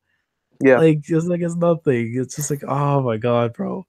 One thing when it comes to one of the demons though, I really thought that what was her name again? Silene, and Silene, I really thought that her role, because whenever they introduced her in the beginning, I thought, I was like, yo, she's probably gonna be like really, really important for later on down the line. Mm-hmm. So like when that whole plot line got wrapped up pretty early on, I was like, oh, okay, because I thought that they were gonna be like head leaders of that organization, but I was completely wrong on that aspect, because it was just from the very beginning I was like, yo, man, she really, really knows. Amon. Yeah, Amon, yeah. He's like, come back, Amon. Like, yeah, my boy was getting it in midair. And and cut it. Yo, Akira Fudo's the god. I don't care what anyone says, bro. He has two sides, bro. Like the thing I love too is just the art style itself. Because there are times when he's up with Miki and stuff, and just like the faces that they have him making, I'm just like, bro, this is some troll level stuff. There's no way Golden Guy did not sign off to this. Like, bro, you remember whenever he just got finished with Miki, went back to his room, yo, and my man started beating the schlag, dog. And all you see is like the entire house like an earthquake. It's like I was dying. The whole house was shook, bro. That just hey man, he's like, another tier, bro. Bro, and then it's like we see him looking up afterwards. I'm like, dog, he just did not do what I think he just did, bro. He did not do that. Yo. I'm like, duh, bro. Demons are another tier, bro. They're their species, like shit. Oh, that was funny. No, bro, the ceiling. Like I can't. Oh my god, what time is it? 2:42. Yeah. I just realized I have work in like 6 hours. So like, all right, hey, I got you. I'm about to end it here in the next couple of comments. No worries.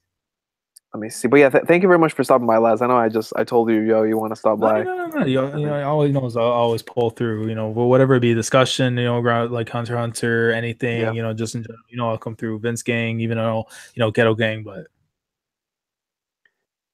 let me see. But going to what you guys are saying about Griffith and whatnot.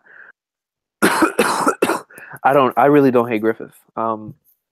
From the very beginning that I read Berserk, even reading the Eclipse, he's one character, and I understand why people hate him, man. But for me, on a personal level, I really don't hate him.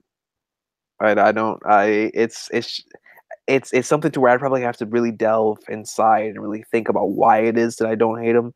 But I've never hated the character of Griffith. And I guess a similar situation right here could be said for Rio, because I really, really liked him in Crybaby. I really, really loved him, and it was giving me like those same vibes back to Griffith. And like I said, it can't be something as simple as just me loving villains. For Griffith still is my favorite Berserk character. He's one of my favorite characters in all of manga. But I don't know, man. I don't know. It's something that I probably have to think about and really have to make a video on one day, or maybe not even make a video, just write an article on or something, because Griffith to me is GOAT, bro.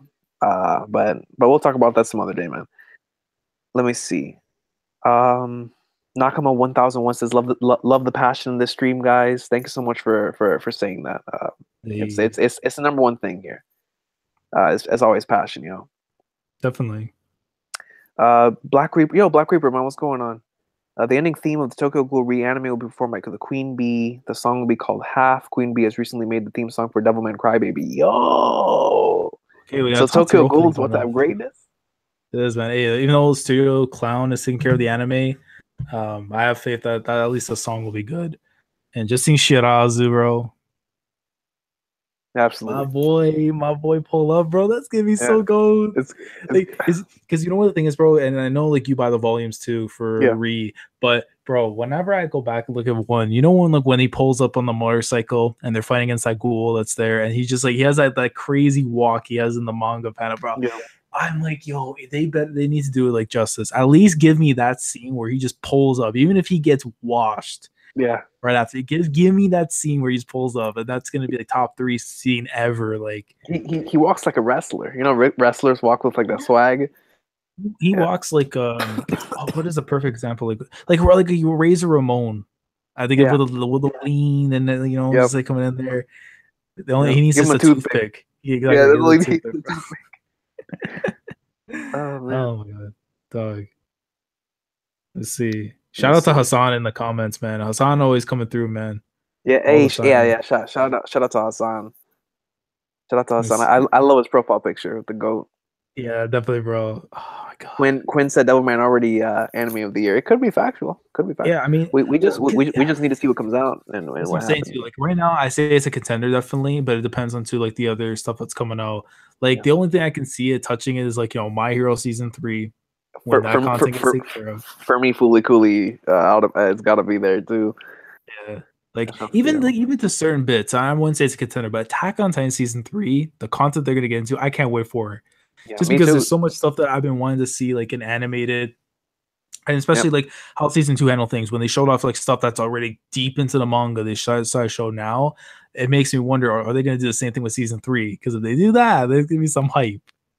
I haven't read the manga, so I'm hype regardless. It's gonna be litty at the very least. I'll say that much. It's gonna be litty, man. Tokyo Ghoul season 3. Let me see. Griffith did what every other MC of every shonen tries to do, achieve his goal. It's just Griffith was ruthless for us. Yeah, I think that's very, very, very true. You know, in the way that he chases his dreams, chases his ambitions at all costs. And like I said, I'll probably have to get more in depth. It's hard for me to get this in depth when it comes to a character I love at 3 a.m. But it's Ninja's put it really good right here as well. I can separate my love for his character to my distaste to his actions and choices. That's actually a very, very good way of putting it, because I understand why people hate him, but I can't hate him personally. Yeah. Alrighty, so I think just one more, and I think that it'll be it. Shout out to Z3, yo, Griffith. All right, here we go. We're gonna end it on this last thing. I'm gonna ask you last, and then I'll answer it myself. Nakama 1001 asks favorite manga moment of 2017. You know what comes to mind? But I can't say because it's spoiler to Haikyuu. But for those of you, I'll just this. For those of you who've read Haikyuu and you read chapter 281, and I'm thinking page 16, page 17, I could be wrong.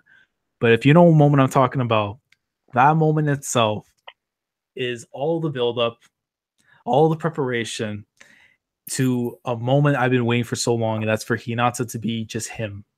Yeah, just being when like you face a weakness, it's something that you're not good at. No matter how hard you try, you're not gonna be perfect at it.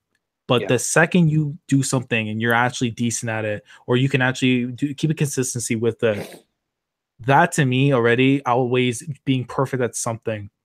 Because for you to be able to like do something with your weakness and at least get it to like decent, that is already enough. I love it. I love that kind of stuff. Way better than just being perfect. Like, because being perfect, even then, there's no such thing as perfect. Even to this day, you're going to be the best as the best you can be. But to make something of nothing into something is even more. Mm-hmm. You know, like, I agree. It's like Ric Flair, bro. That guy will raise the bar as much as you want. That's one thing. But someone like, you throw in like an Okada or a Tanahashi, who people have no idea about. They have no idea what the bar is for them, and they've risen that bar and made something out of nothing. Like, that is clouds. I think like what I seen from Hinata in chapter 281, that is clouds. That was cloud finally being shown, man. Like, yo, I can't wait, man. You're hyping me up when it comes to Haikyuu, dog. I want to read it. Listen, if I didn't have work in the morning, or like, because I'm doing legit like a 12-hour shift, if I didn't have this thing coming up, I would be right here waiting until Manga Stream puts out this chapter so I can read it and just kind of go into like a spiritual zone, like the Avatar state, basically, and just that'll be it. Like, yo, but yeah, man, Yeah, that's good. That makes me want to read IQ. But I'm away. I gotta wait for the anime, man. The anime's gonna be gold. I don't But blame you, man. I don't blame you. That's a good choice, though. But you have a better will than I do, and I'll say that much. yeah, I've got to hold it in, man. All right, so when it comes to mine, overall, when you're talking about manga moment, not necessarily manga chapter, so I have two answers to this. Number one is gonna be a troll answer, but it's also an answer that I really do mean. A highlighter for me last year was the Sanjin putting comedic panels in every single chapter because they were Mhm. absolutely hilarious for me. Like I loved every single time Sanjin putting her in a chapter together. Every single like once she reacts to him, there were interactions. I love that. My other answer my other answer is going to be Tokyo Ghoul chapters 143 and 144, 145. Um, there's just certain moments in manga that to me are are really really unforgettable, and 2017 to me can pretty much be wrapped up in like Furuta saying game over. Yeah. That stuff right there was some crazy stuff. I have a lot of I have to give Sui Ishida a lot of props because he we already know he's a troll, but I never thought he would do something like that, and he did Mhm. something like that, and he did it in a way that I never thought he would. So and just the overall what happened there with the dragon after that, the amazing panels of how it came to be. I feel like I was watching a film. I feel like I Mhm. was watching a film on how everything came to be with like the guy in his room looking to the side. That was me looking to the side in the mirror. You see the eyeball right next to you. Yeah. It's the end of the world happening before your very eyes. You see everyone panicking. There's chaos all over the place. Those those those might just be my favorite chapters in all of Tokyo Ghoul. I'd have to reread because I love the Eto stuff. And there was a lot of greatness that took place in the mid re, but that little run of episodes, of a run of chapters at the end of this past year of Re, those couple of chapters with the dragon in the city was phenomenal. It was Mhm. absolutely phenomenal. You know, I can throw up a couple honorable mentions. Gintama had some great stuff last year. Uh, the Crollo panel in Hunter x Hunter, Berserk. That's some pretty fun stuff. You know, it's it was overall a really really fun year. I'd have to. I think for me, I actually enjoyed more anime than manga last year. I'm trying to remember Mhm. more manga moments, but I'm not caught up to a lot of manga. Like I'm not caught Yeah. up to My Hero. I'm not caught up to Neverland. Yeah. And I'm Kingdom like the has whole, caught up. yeah.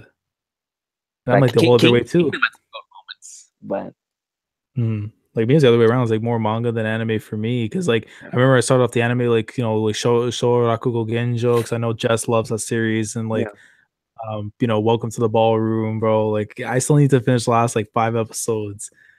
But a ballroom every week and just the manga itself was just beautiful. And then like I wanted to start Made in Abyss, which I've heard so much about as well. And like Oh yeah. there's so many fire series I missed out on, man. But because like manga was just too lit, so I gotta do some picking Absolutely. up this year, definitely. Yeah. For me, Laz, I'm already on the right track of like starting up and trying to catch up to more manga, but I want to read some more completed series if I can. After reading Devilman Mhm. Crybaby, it made me want to like go out and find some more older series to see if I can complete. I finally watched Your Name, the movie. Oh, I Uh, still need to see that. and that was some good stuff. I would definitely recommend it, man. It is beautiful from an animation standpoint, Mhm. but the film itself really really immerses you and really gets you into it. I really Yeah. really enjoyed it. But yeah, man, overall, I still plan on doing the recon piece for favorite chapters for One Piece chapters of 2017. But on a personal level, my favorite stuff from 2017 would have to be that span of chapters for Tokyo Ghoul. Man, it was crazy. Mhm. That's the and I know you lived through it as well, Laz. Exactly. Yeah. That stuff was That's crazy, man. pretty. And just being such a massive Evangelion tard and going through that and seeing Ishida like actually give me it. I was like, yo, he's Exactly. Yeah. doing it. Oh, he's doing it. Just I loved it. I loved it. But last year for me, from an anime standpoint, just gave me so much greatness. I felt like a kid again watching anime.